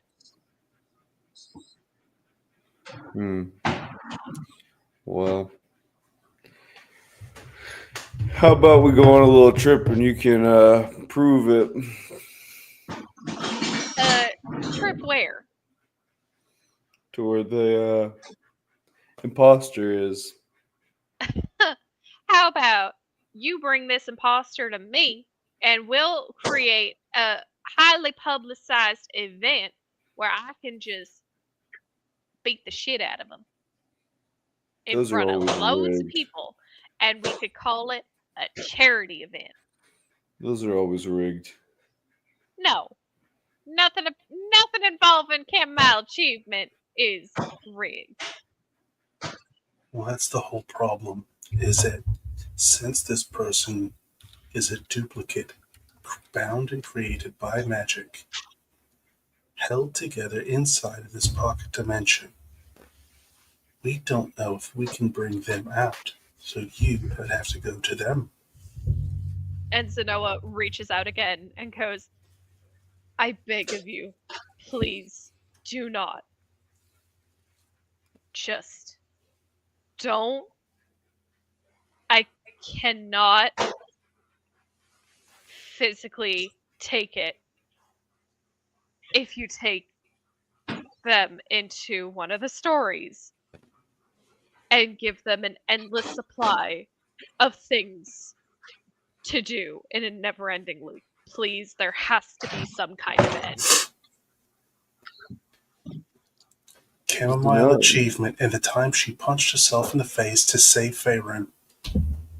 How about Chamomile achievement and the time that they put on a highly publicized fight and punched themselves in the face to raise money for charity research for the cancer that I created on accident? Well, nobody's gonna care if a big piece of land falls out of the sky. You know what? I got enough time on my hands. How about you all take me on this adventure with you, and I'll adventure with you for the foreseeable future with this accent and this winning personality and all, and we'll go on adventures together, and we can write books together, and we'll just have the grandest old time. We'll just be as thick as thieves. How does that sound? Zenoa, does that sound good to you? I'm staying right here with my wine. Right. And if you want to take Chamomile with you, I have said no. I have protested. But if I turn around for 3 minutes and you all are gone, I cannot tell Jozu whether or not you all went back to Farfany together.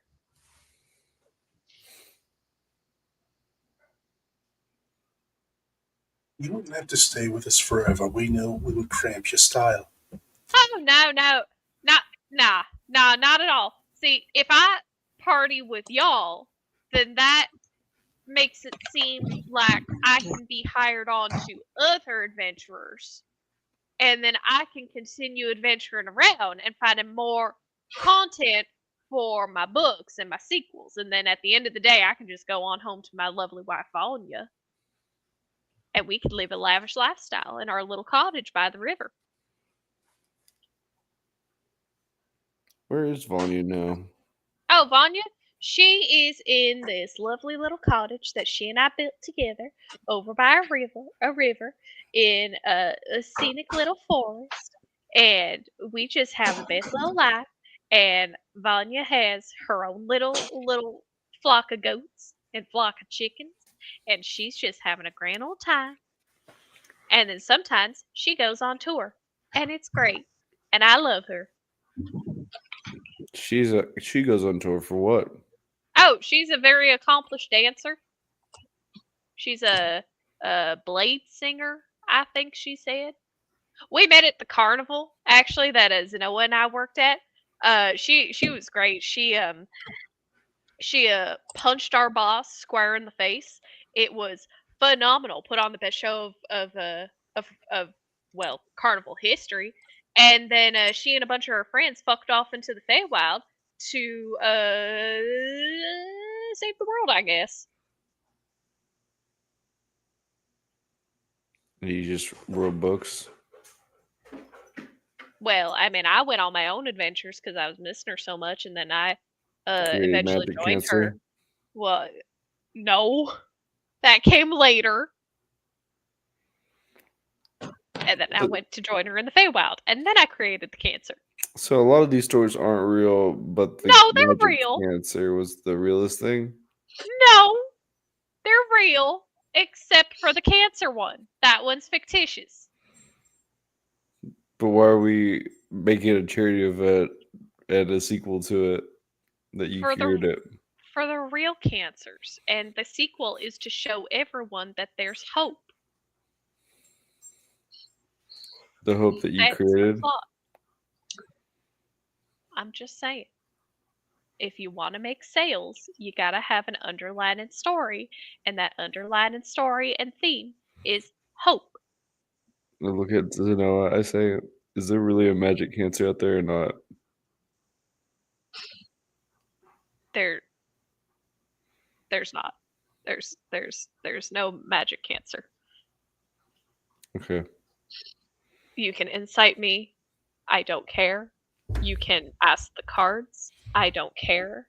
You can use whatever divine intervention you need to tell that I'm telling the truth.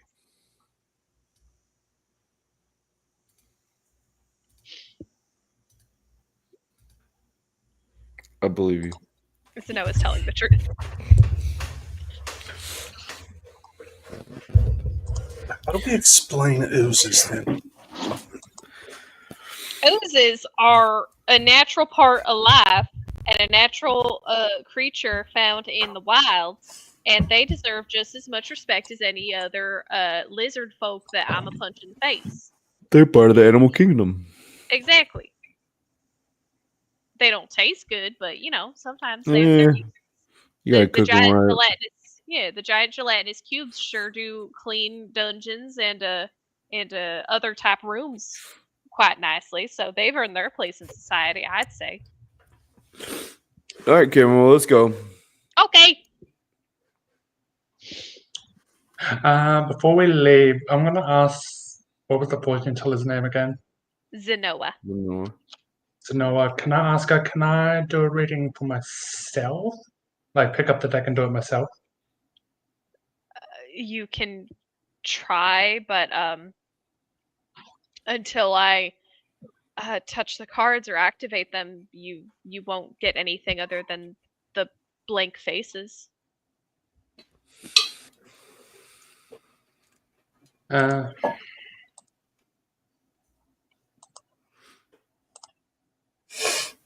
Yeah, I'm gonna ask, can I just shuffle them and then just let whatever card pops out, just let it fall onto the table?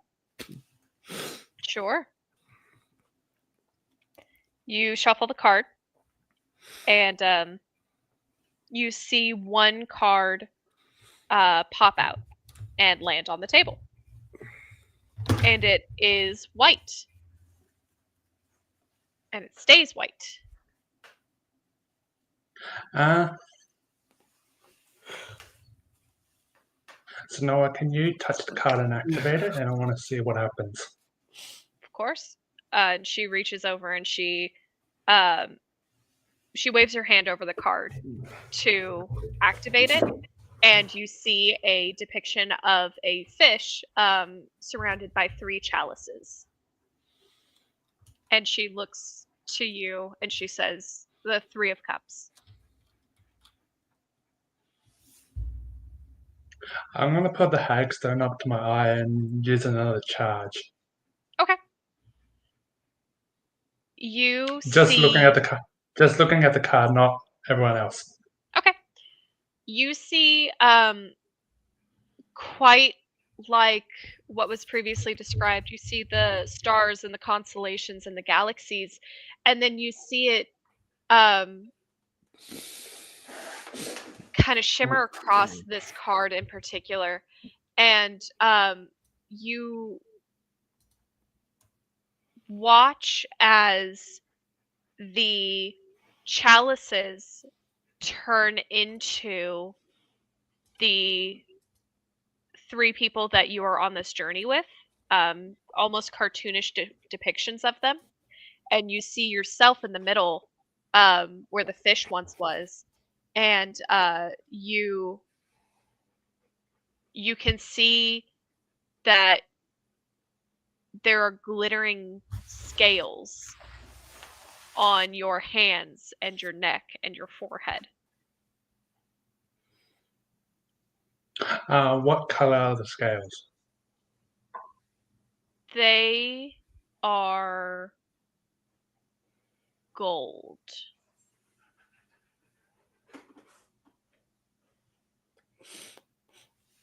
Okay, and then I take off the witch's eye and I say, okay. And it just looks like a fish surrounded by 3 chalices.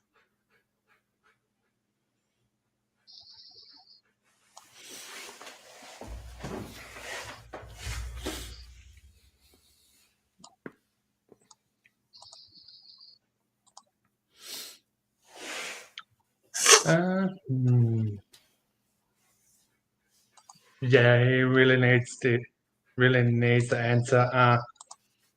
So Noah needs to do me a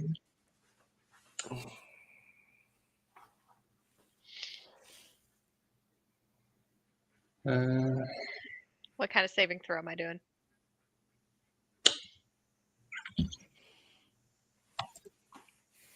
wisdom. A wisdom? Yep. Okay. 17? I'm gonna get her to roll that again as I click my fingers and make the roll. Do silvery barbs. Oh, okay. She kind of flinches Mm. as you snap. And she instead gets a 12. Okay then. She's under the suggestion spell now. Would this count as a charm? No, I don't think Okay. so. Okay. No. Okay.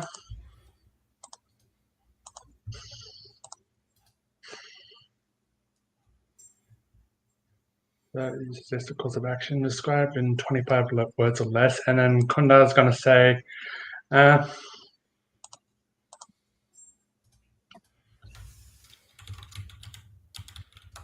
Ooh, am I going to get a message? Okay.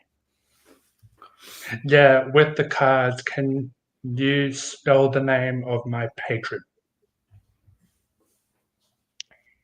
Ah. Okay. Yeah. She takes the cards in her hands and she shuffles them and she looks at you and she says, "No. I can't." Like, just did something else tell you, or did you just say no? I don't know who your patron is. Otherwise, I would tell you.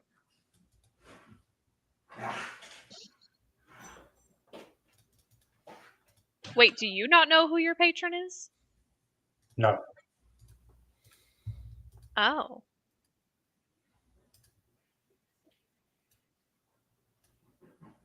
I mean, I can do my best. I can ask around, or I can see if I can do any kind of like rituals, but that's going to take some time, and I can do my best to find out.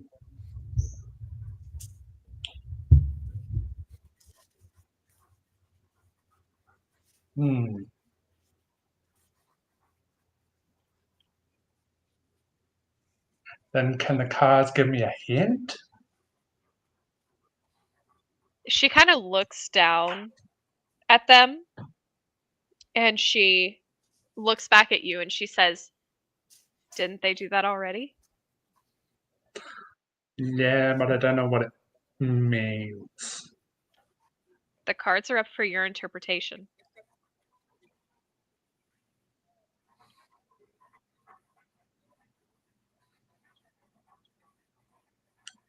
Those answers are for you to find. Okay. It wouldn't be much of fortune telling if everybody came to me and said, "Well, what are the winning lotto numbers?" I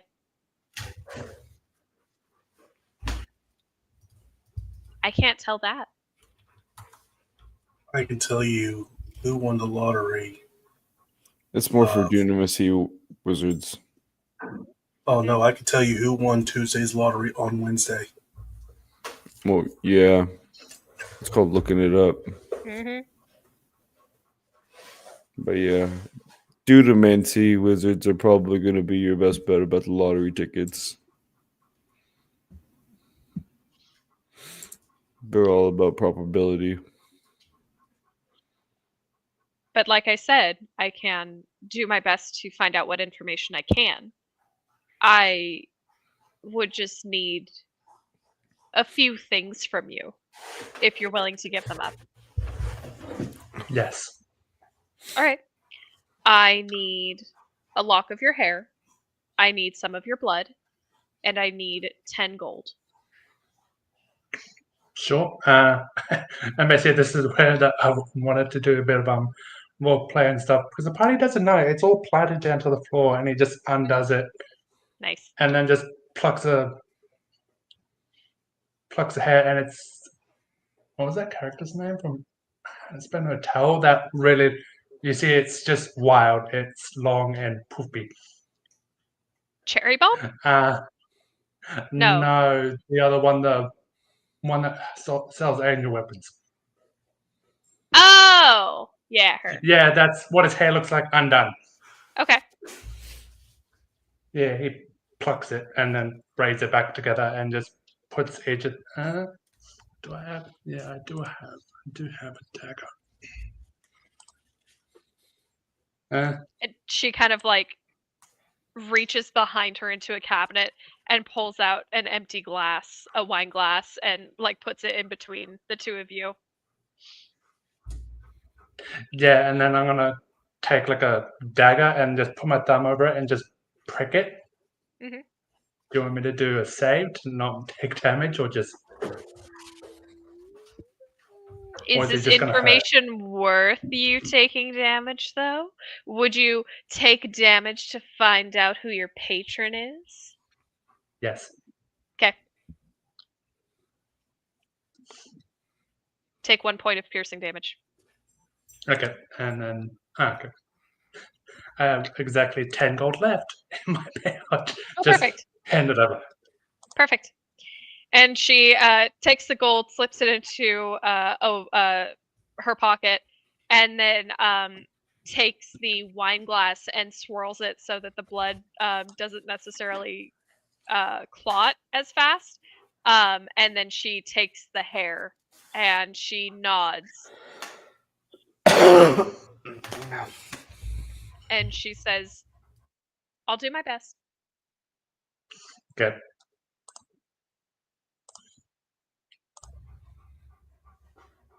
Can you find Do out I where need my to god do is? anything other than that? Nope. I will find what information I can, and next time I see you, I will probably have some sort of answer for you, but it may take some time. Okay. Okay, there, cool. Can you find out where my god is? I need to punch him in the face.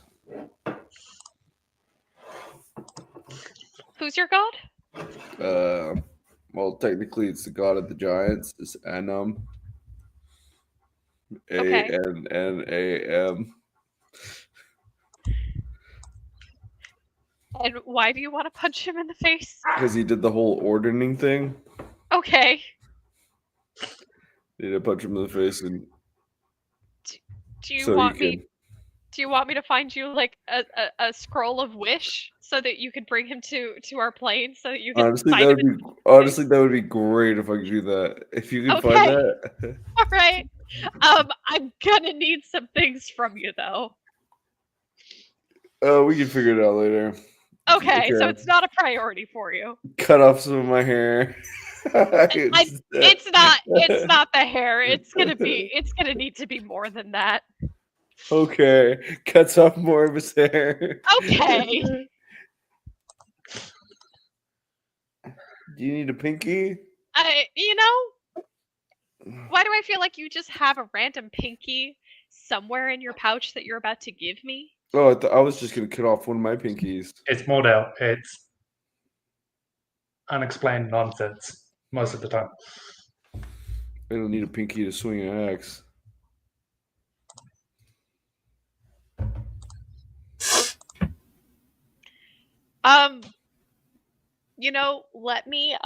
Let me try and find a broker to find a scroll of wish anyway. And then I'll just tell you what I need. Okay. Does that sound okay? That sounds good. Okay. I'll do that in my off time besides trying to find Kundar's patron. Right. Quill, Love, do you have any requests? Well, I had a 15 on religion to see how much I know about Anon.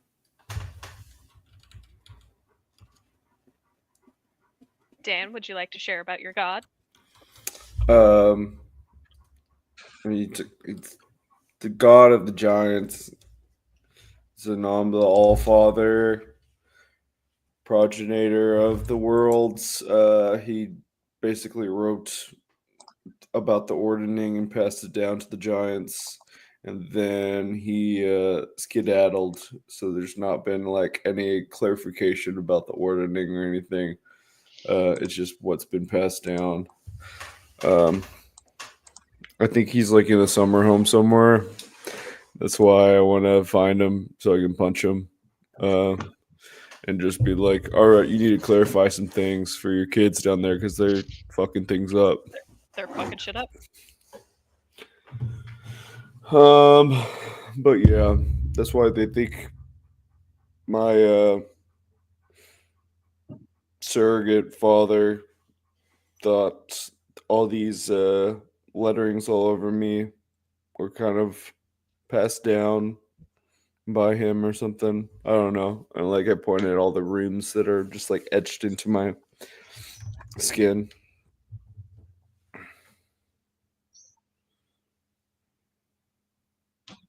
Okay, so I'm gonna make finding this god a higher priority on my list. Yeah, if you want to. He really needs to get punched in the face. He really needs to get punched in the face. Mm-hmm. Love, any requests?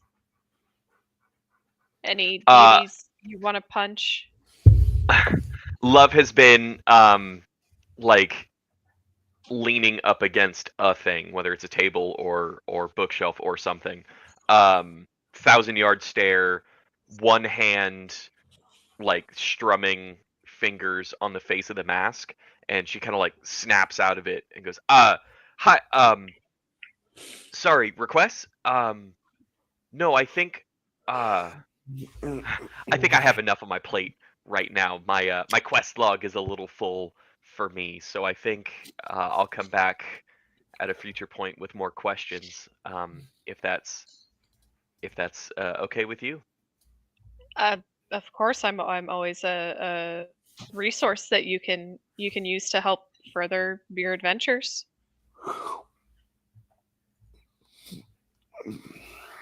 Quill, any requests? Not from Quill, but from Erica. Mm-hmm.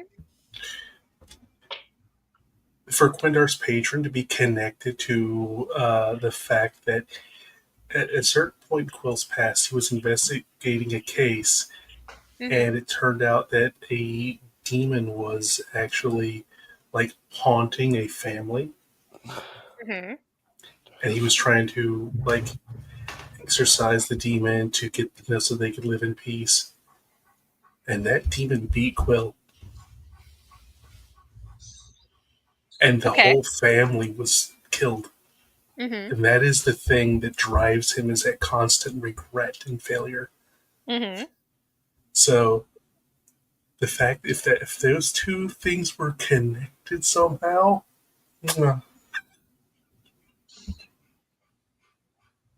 I guess we'll have to find out. I guess we're gonna have to find out. And none of you heard this because Quill didn't say it. No, but anybody can roll insight to see what's going on, what face journey Quill is going on, if they want to. So Quill would have been making faces when seeing the cards change when Quindar was asking about who his patron was, and it displayed certain images. So whatever fiendish quality was there, Quill was not in control of his face. So yes, you can roll insight most assuredly, for those of you who give a shit. I'll happily do it. Yee. 19. Quill is definitely perturbed by something from the lower planes. from his past.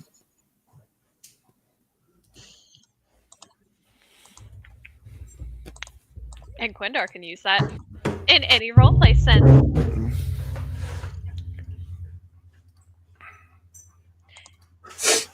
Chamomile goes, "Hey, I got a request," and Zenoa says, "I do too. It's for you to get the fuck out of my kitchen, please."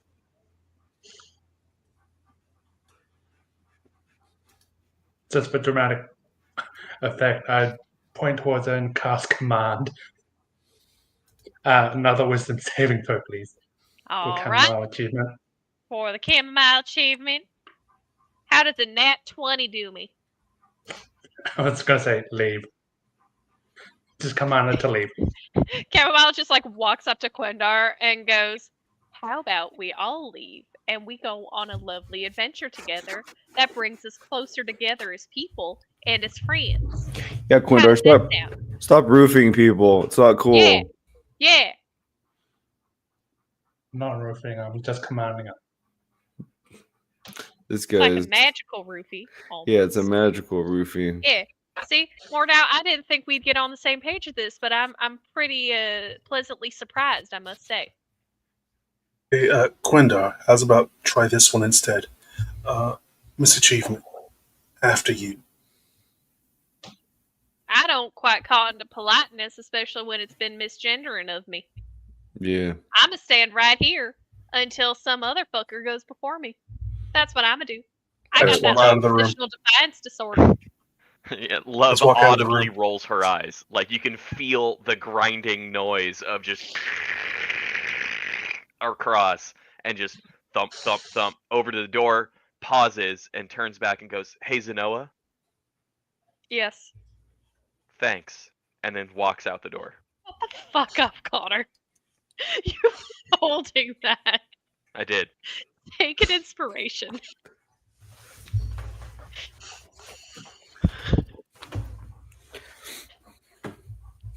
I walk up to the door too, falling in love. Hey, Zenoa, put salt in the sweet rolls next time. And then Why would I put salt in the sweet rolls? It's Because- not watermelon. Because pastries need salt. Oh god. Walks At least out. you didn't say thank you. And thanks. Oh jeez. And Zenoa's just cradling her head in her hands. Walk up to love. Why were we saying thanks again?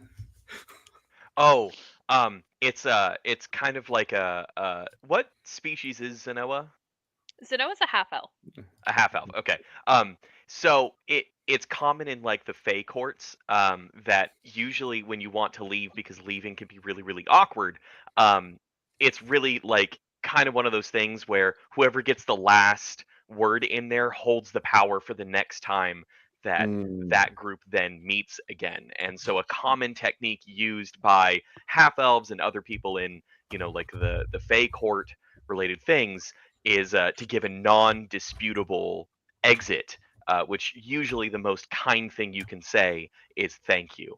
I'm not entirely sure why it worked so well in there. It's probably just some kind of instinctual response calling out from some other story from elsewhere. But I thought it would be funny, and I hate to say it, Mordau, but I was right. So. No, yeah, that's pretty funny. I always like to get the last word in. Yes, I can tell. Especially whenever I kill somebody. I mean, you definitely don't want them going out on their death rattle without hearing. Yeah, no, definitely. Yeah, that's their terms. I get Yeah. you, man. I get you. Mm-hmm. Look when I cut that guy in half. Yeah, what a sight that was. Yeah. I don't remember if I was there for it, but yeah, absolutely. You were there for foreskin. Yeah, I was just kind of blocking it out because of how gruesome that particular moment was. It was visceral. Yeah, A lot of I'll blood. say. You Yeah. forget how much blood is in a man.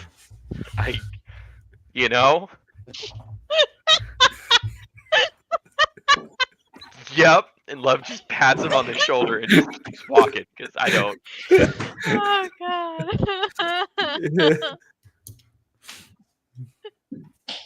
I refuse to give you 2 inspirations in one session, Dan. I'm sorry. No, that's fair. Oh god. I am writing that down though.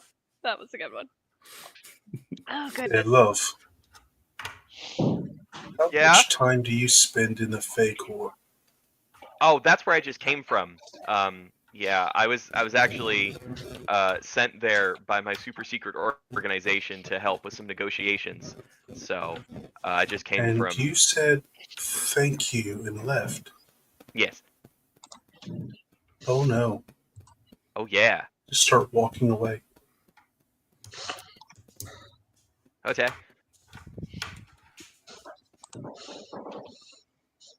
Does Quindar follow the group? I say sorry for all of that with Mordell and leave. And Zenoa just kind of like waves you off, and then Chamomile is left alone, or is left in the kitchen with Zenoa, and they turn back to Zenoa and they say, "Hey, Zenoa."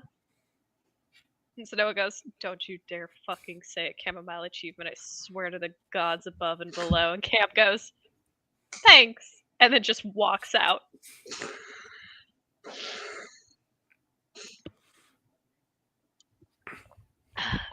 All right, what do you guys want to do?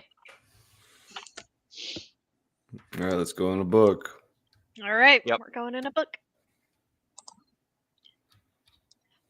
We magically, through the spinning card of Flash Forward, are back in Farfany. You stand before the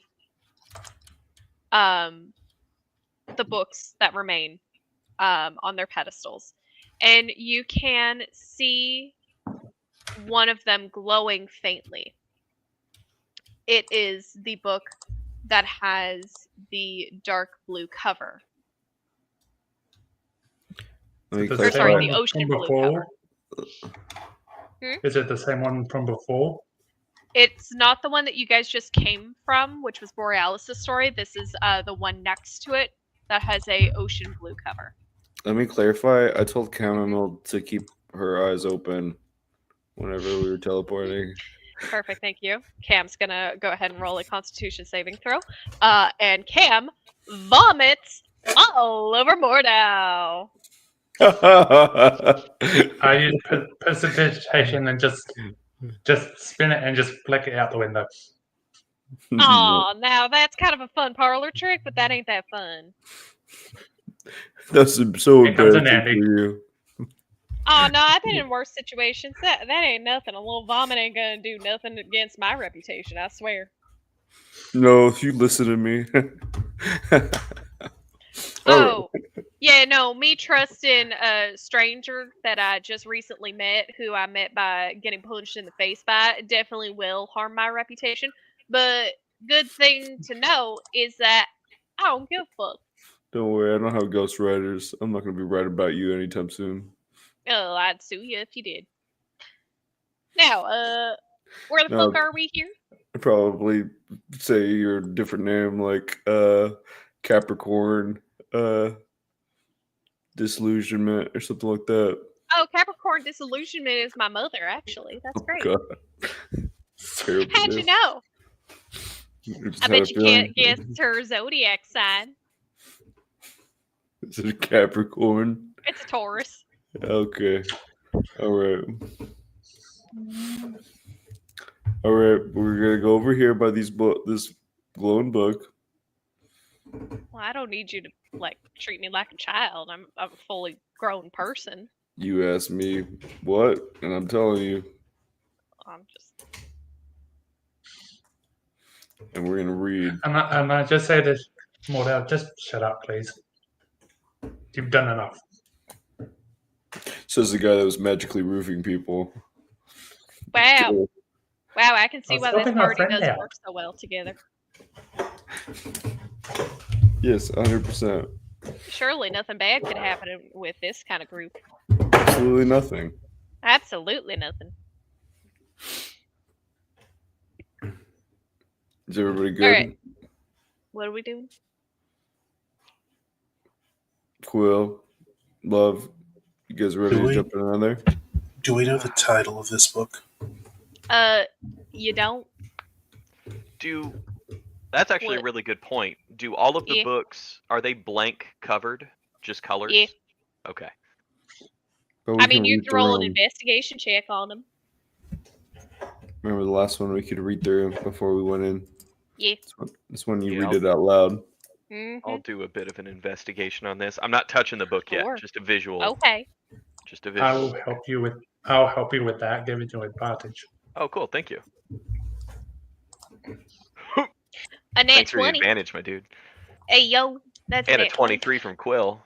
And a 23 from Quill. All right. So that net 20 and that dirty 20 will get you the following information.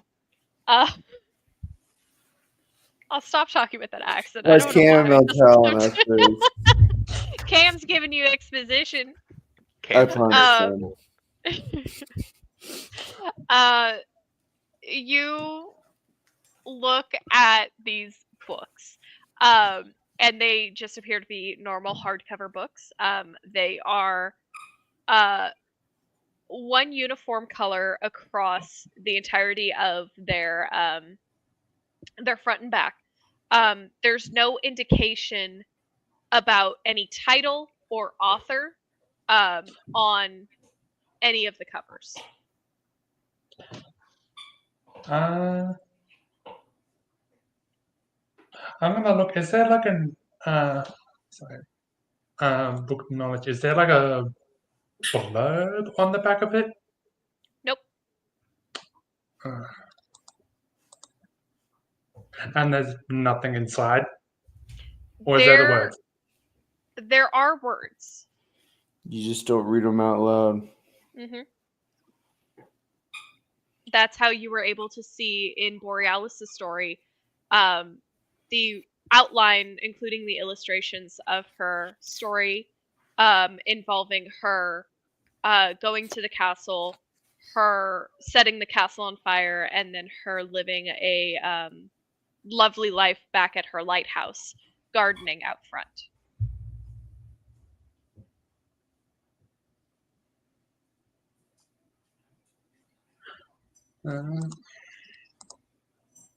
Say to the group, does anyone want to read what it says? I think we first we should find which language it's in, and then yeah.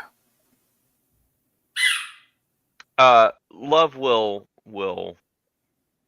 take it and kind of hold and look at it. Okay. What would you like to do with it? Before like fully opening, like with one finger inside just below the cover, Jesus. she'll look up at everyone. Did you send me a thing? Yeah, you did. I did. Thank you. She'll look up and kind of scan to everyone and say, all right, are we ready? Yes. Yeah, sure. Okay. Question. Are you doing what you did with Borealis' story and flipping through and seeing what the book is supposed to be, or are you just reading from the front page?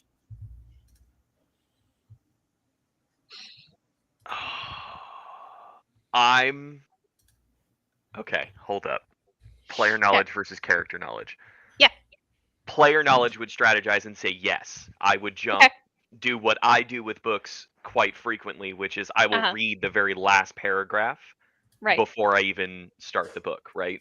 Yeah. Because I'm a maniac like that. But I think going off of character-wise, Love's driving character personality trait is there's nothing I love more than a good mystery. And so I think this has to be a cold read. Okay. No trying to like circumnavigate the magic, no trying to upset the book. Love does not know if they're sentient. Love does not know if there's repercussions there.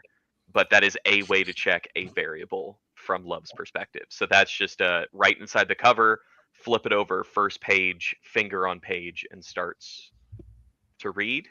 Okay. Shall I do the thing? If you want to. Okay.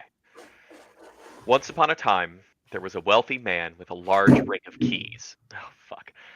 This man traveled far and wide across the continent and had many women following him back to his lavish mansion. After each and every wedding, the man gave his new bride a new key from his ring, and each and every time the man left for a new campaign, he had one more key on his ring. The man never traveled to the same town twice, never took more than he was offered. But as the continent he trekked became smaller and smaller, his options became more and more limited. And then one day he returned to the very first village he had ever visited, and there he met a beautiful young woman and offered her a key on his ring. The two would be married, but as was tradition for the man, a party was to be held in his new bride's honor. The village the man resided in was invited to the celebration, but after so many weddings before this, the villagers attending became fewer and fewer. Regardless, the man had only one request of his new bride: only enter the door your key is to open. As the words are thick as they spill from your tongue. Proverbially, they pool around your feet, pulling you down into the story, and while you sink, you find yourself sitting in a rocking carriage as it toddles across rickety cobblestone. And you find your party across from you. You see Quill and Quindar and Mordau beside you. You feel the cold of the air outside leach into your bones. A sopping, wet, harsh feeling, like mud and salt that's caked onto your skin. If you look outside of the carriage, you notice a dreary sight. Fogs and gnarled trees, dark skies, and rain falling perpetually. As this carriage rickets its way up the winding path, you pass by old shanty houses, falling apart, decrepit. And you can see some individuals standing outside or in the shelter under their porches as they watch your carriage, your lone carriage, make its trek up this hill and to a lavish inn. And the scene is yours as you toddle upwards as I get our map ready. You said we're across from Love, but what about Chamomile? Chamomile is nowhere to be seen in this carriage. I looked down. Is she a piece of paper? Roll a wisdom saving throw.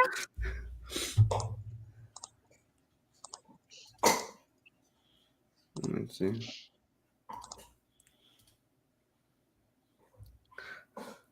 4. You do see your crude doodle of chamomile achievement on the floor underneath your foot. Oh, fuck. Nobody, I dropped this. Hold on. I just roll the paper up and I put it in my bag.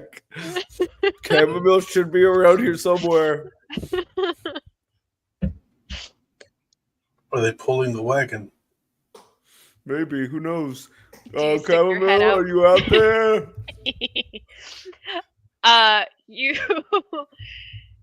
You knock on the carriage, and you hear a gruff voice reply back to you as it says, "Oi, what's going on down there?" We're missing a passenger. Passenger. How many are you on there? 5, but now there's 5? 4. I only picked up. I can't fucking decide on an accent for this motherfucker. I only picked up 4 of y'all. This is different from Chamomile. I promise. What's your name, driver? Clementine. Another flavor. Take off your hat. Why? I need to see.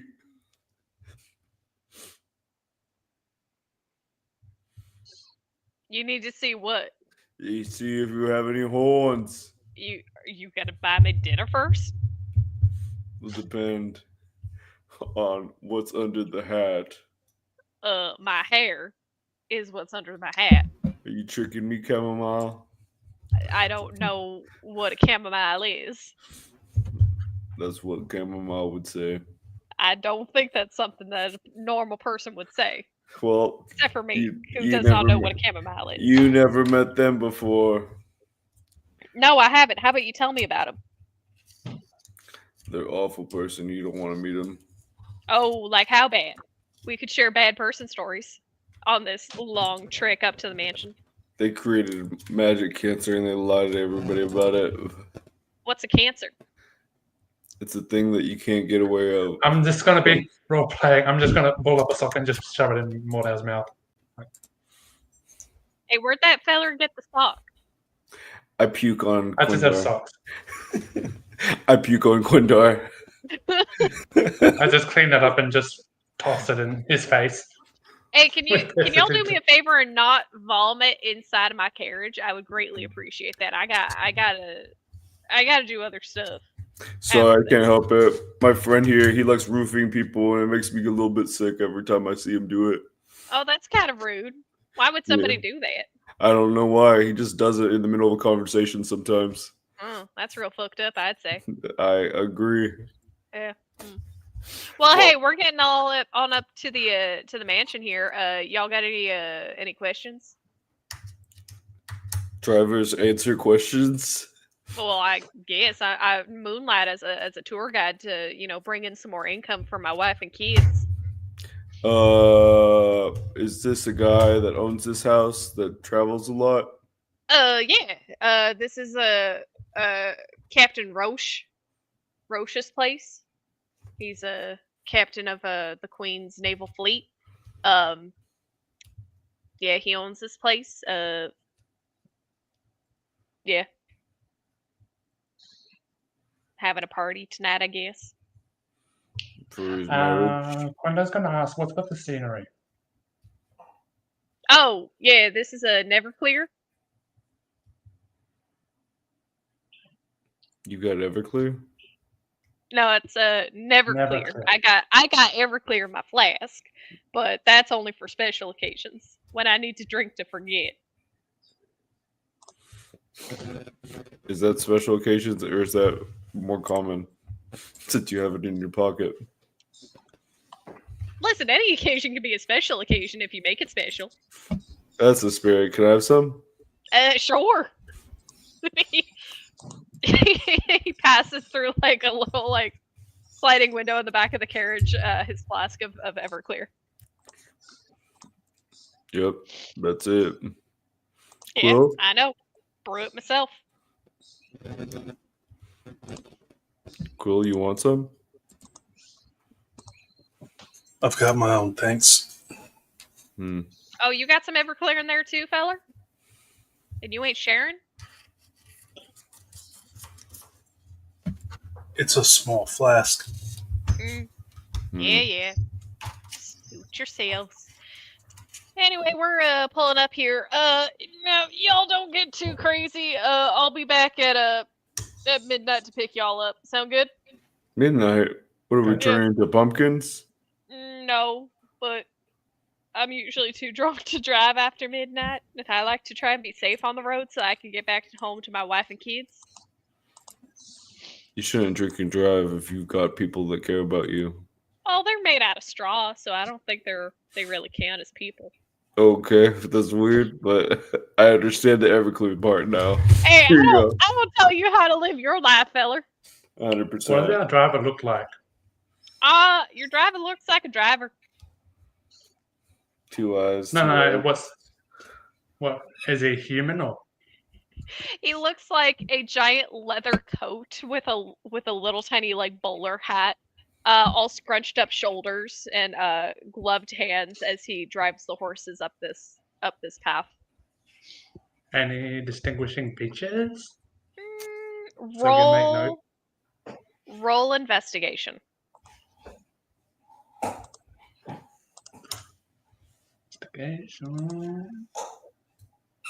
Do they like NASCAR? Do you want to ask? They won't know what NASCAR is, 15. and neither does Will. With a 15 distinguishing features, this guy is covered in mud. He is human, and he looks very greasy. Like covered in grease, or just Like he just hasn't showered or bathed in a very long time. another bit of cinematic? I'm just to do prestidigitation and just clean them. Hey, Like, what get all happened the to filth my off. what happened to my flavor? Where'd it go? Sorry, I my got rid of roofie friend is rude, and I throw some mud on him. Oh, thank you. I appreciate that. I just cleaned it up again. Oh, my flavor. I throw some more mud on him. Yeah, my flavor.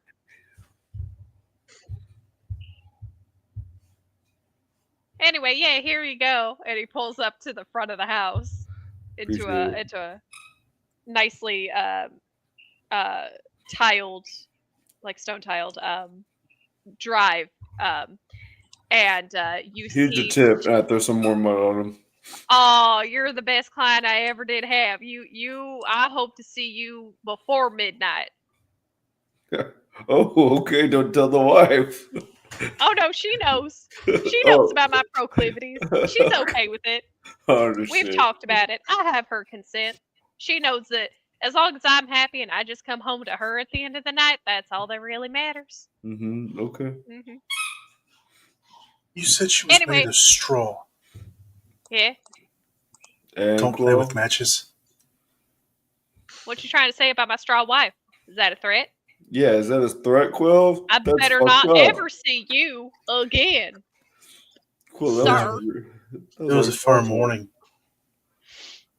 What are you warning me about? I ain't been nothing but kind to you. You're targeting somebody's family, Quill. That's For somebody's no family. reason. I simply mentioned because you've been drinking, you might have impaired judgment. I haven't been drinking yet. I wait until after midnight to start drinking. I'm the one drinking. I'm a professional. So you shouldn't be playing with matches with the straw family. I don't play with matches. I think my friend's trying to be metaphorical. Oh, kind of like glass houses and throwing stones. Mm-hmm. Yeah, I never did get that one. Anyway, y'all have fun at this party, you hear? All right, see ya. Throw some more mud on. Thanks, buddy. You guys exit the carriage. And you walk up. You were standing in front of this very imposing house. It is made out of stone. You can see gargoyles perching on different little like outcroppings of this house. And as you stand before it, ominously, a giant crack of thunder and lightning appear behind the house. And you see two servants standing out in front of the front doors, huddling on the small porch from the rain. And they see you approach, and they kind of look each of you up and down, and they say, "Good evening. Do you have your invitations?" We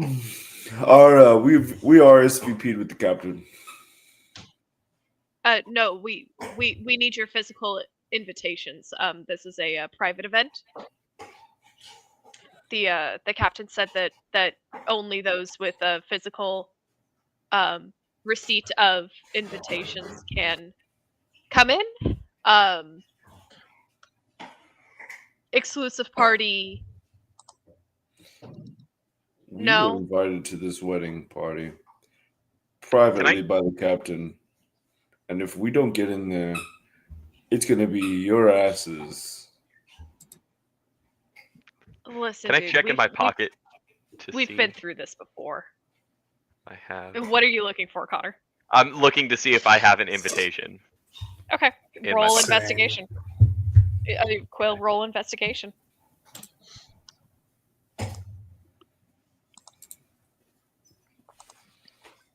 Damn, 23 high for rollers me. tonight. Yeah. Neither of you find appropriate invitations in your pockets.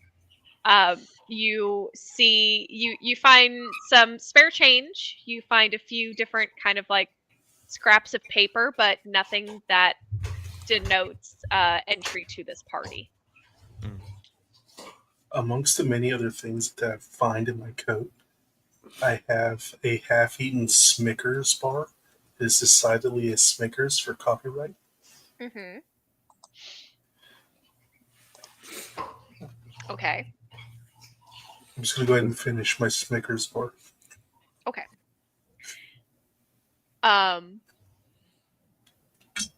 As you all stand in front of these very confused people, you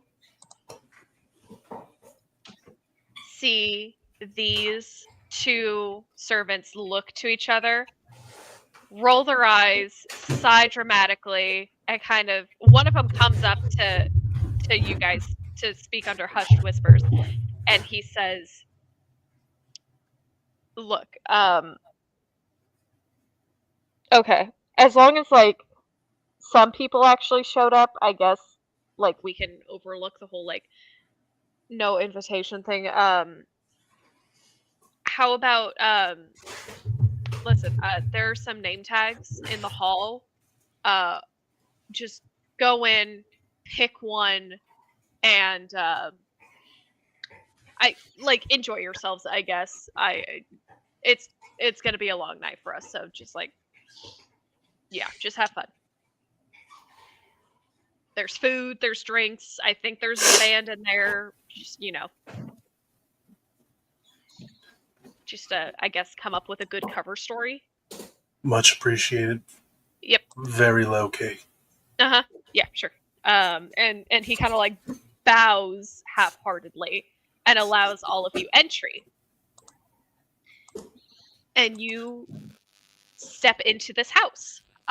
Before I step in the house, I want to throw a rock at one of the gargoyles. Okay. Does You it do move? it. No. All right. One of the servants goes, "Why the fuck did you just throw that rock?" You never know. Never know what.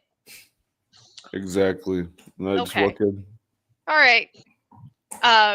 You step into this house. There is a long entry hallway that has a door immediately to your left with sounds of music coming through it. You can also smell the faint aroma of foods.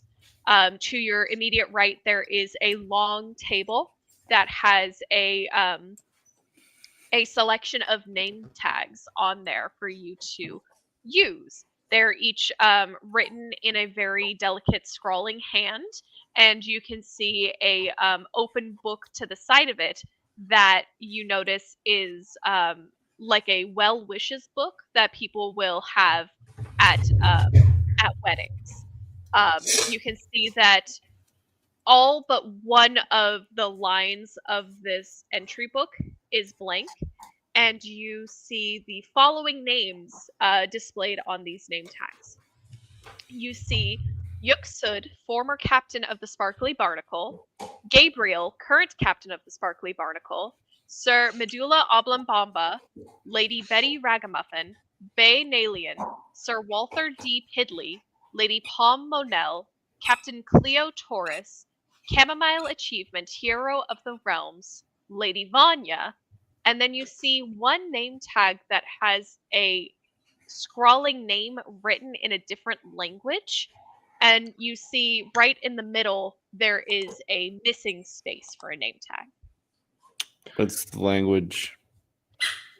Dibs on Cleo Taurus. You would. And I just dropped all of these names into the quest log tab on our Discord. What is the The language. What languages do you speak? I speak Common, Giant, Primordial, Draconic, Undercommon. You cannot make out this language. Okay. Can I make out the language? What languages do you speak? I have Abyssal, Common, Elven, Infernal, and Sylvan. You cannot make out this language. Okay, cool. All right. Can Quill make out the language? Quill, what languages do you speak? Speak limited. Read everything. Okay. Then Quill can read this name. This name is Thisbe.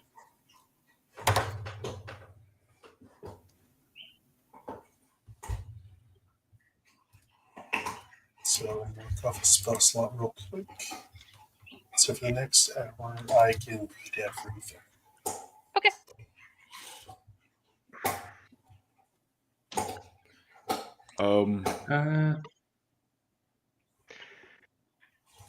What was that name again? What do you mean there? What name? Oh, Fizby. The unknown name. The unknown name that Quill can only read, and so Quill only gets that knowledge? Yes. I tell everyone, but I don't know how you're spelling it. It's Thisbe. I'm gonna Typing it in chat. Thank you. You're welcome. I'm gonna look at it and I'm gonna cast Comprehend Languages.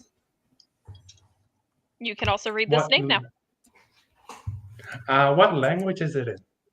Celestial.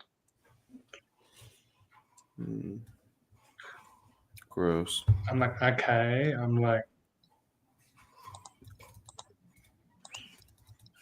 so is it a name of like celestial, like angels and all that stuff? That's usually what celestial is. Yeah.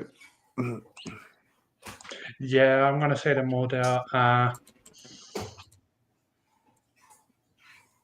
Point to the name and say, if this person shows up, we need to be careful. I figure since it's the only one that's not in common, that person seems important. And seeing as though it's celestial, I'm going to go another human's disguise, and I'm going to go sort of like Prince Charming meets Eric. Okay. From Little Mermaid. So like blonde comb over. Okay. Sort of give up the light and blue eyes. Okay. And I put the Gabriel name tag on. Okay. I'm grabbing Chamomile Achievement's name. Okay.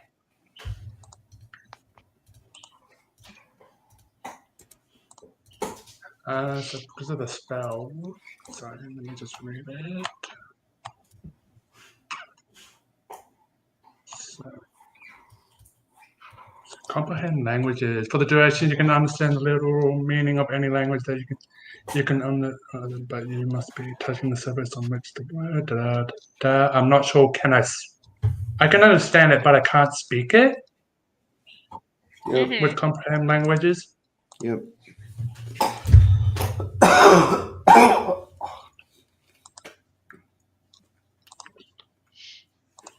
What name tag are you picking, Gwyndar? You look like a D Piddly. I hand it over to him. No, I'm taking Gabriel.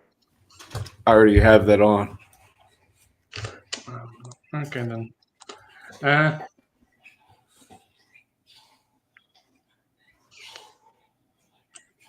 Erica, you chose Cleo. Yeah.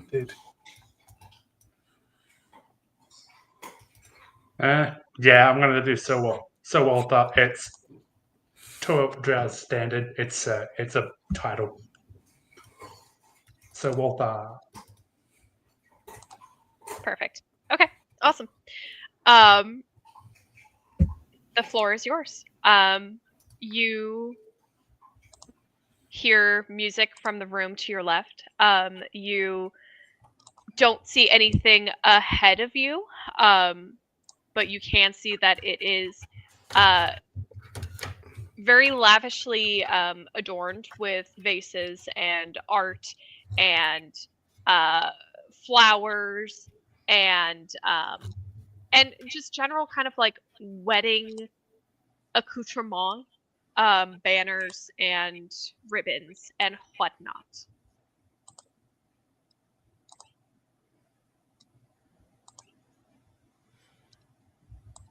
What would you guys like to do? I'm just going to speak softly over my shoulder to them. We already have a double anachronism. What do you mean? Not only do we have chamomile, but we also have Lady Vanya, which is their spouse, correct? Yeah. Yes. So, once again,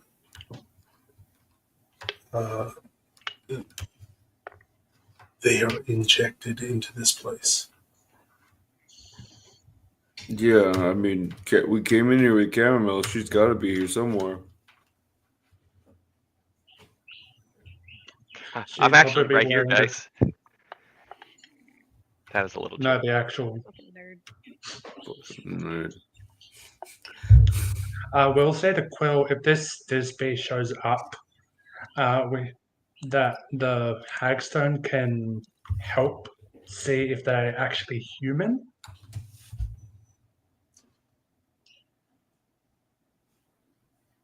If it catches my drift.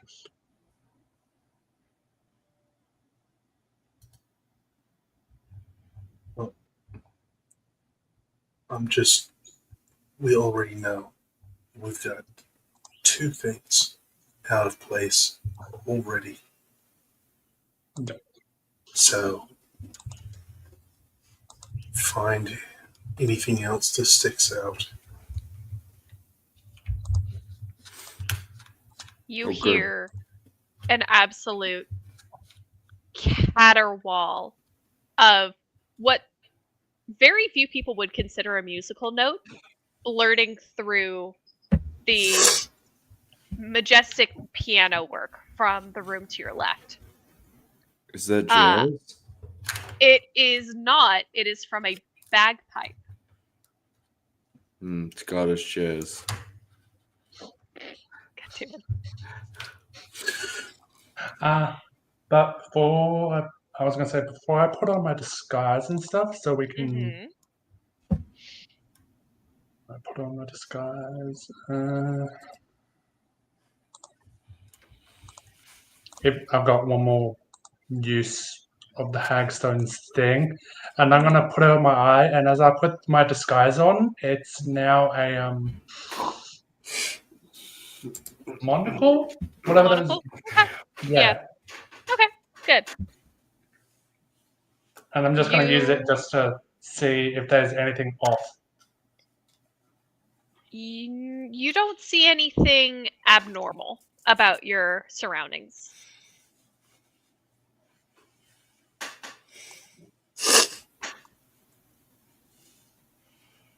I'm going to keep it on me just to be a bit of be on watch. Walk into the Absolutely. music room. Perfect. You walk into a lavish ballroom, complete with a very large fireplace with mantle and a towering portrait above it of a gentleman with short brown curly hair, wearing a officer's uniform for a naval fleet. And right in the middle of the room, you see the back of an Aarakocra with large orange and yellow wings, wearing what could be best described as pirate garb, wearing purple breeches, his scaled taloned feet clicking on the hardwood floor beneath him. His arms are bare of feathers, and you can see bright purple plumage tied back from the top of his head. He is also holding bagpipes. And as you enter, he turns to look at you, and you see, instead of a beaked, feathered face, you are met with a leather plague doctor's mask and a bare chested individual wearing a leather vest holding this bagpipes as he looks at you all and says, "Hello, friends! My name is Rig Stonebridge, and I am a good bird. Who are you?" And that's where we're going to end our session. Small note, because I saw that it was a naval dress in the portrait. Uh-huh. I'm straightening up and tidying up my trench coat because the trench coat was originally developed for military naval purposes. So I'm making it look like a military coat. All right. You can Superficially, absolutely do that. That's not magical. Okay. As this incredibly obtuse creature looks at you with glass haunting eyes and speaks in an obnoxious voice. And on that note, anywhere else we can. Nope. And on that note, how about we tell folks who we are and where they can find us? And also, thank you everybody for joining us for the session of Between the Prose. Let's start with Dan. Hi, I'm Dan Sebastian. I was playing Mordau of Clad Viento. Also, today is Gabriel, current captain of the Sparkly Barnacle. You can find me every other Wednesday DMing the Liminal Blink on the Halfling Wizard channel, and also here and as Norm Allman in Gaia Chronicles every other Monday. Connor. That's me. Hi, I'm Connor. I've been playing Love, the Abyssal Tiefling Fey Wanderer Ranger. You can find me here on the Vibey Tribes doing Gaia Chronicles. You can also see me in El Juego, which we've been taking a bit of a break on, and I need to message Adolfo, which I'm going to do once we log out. You can also see me over on the affiliate channel of Halfling Wizard Productions, where I'm in Liminal Blink. We're also going to have our session 1 of Queers coming out very soon. I think it's this Saturday, and by this Saturday I mean next Saturday, but who's to say? I'll figure it out. But just subscribe to Vibe Tribe as well as Halfling Wizard, and you'll see all the things. And thank you for being here. Yeah. Maximus. I'm Maximus playing Kunda, or for now, so whether the paid late. You can find me here on Vibe Tribe and TikTok and Instagram. But yeah, see you next time. And Erica. Hi, I'm Erica. Obviously, you find me here playing a jerk named Quill. Also, you can find me every other Monday, where I'm actually running Gaia Chronicles, a JRPG-inspired game. If you've played a Square Enix game, you know what to expect. You can also find me every other Saturday on a different channel. You'll have to message me for the information. Where I GM a 5th edition Witcher campaign. You can find me across all social media at Dungeon Mistress Erica. Yeah. And I'm Finn. And I'm an occasional guest star on the Natural 30s once a month in their Volunteers Midnight Suns. Right on. And I'm Finn. I've been your storyteller for this session. You can catch me here on Vibe Tribe every other Monday on Gaia Chronicles, where I play Penny Land, who is a summoner. And you can catch me over on Halfling Wizard Productions, where I play in Dan's game, The Liminal Blink, where I play Mr. Gentleman. Besides that, you can catch me at my day job. And I think that's it. In the meantime, we will be playing in 2 Sundays from now, and you can catch some exciting shows every Sunday on Halfling Wizard Productions. Thank you all for joining us this evening, and have a good rest of your night. Bye-bye! Thank you so much for tuning in to another Vibe Tribe production. What's gonna happen next time? Well, you're gonna have to tune in to find out. But until then, remember, take care of yourself, love one another, and as always, make sure that you keep the good times rolling. Thank you for being here, and we'll see you next time.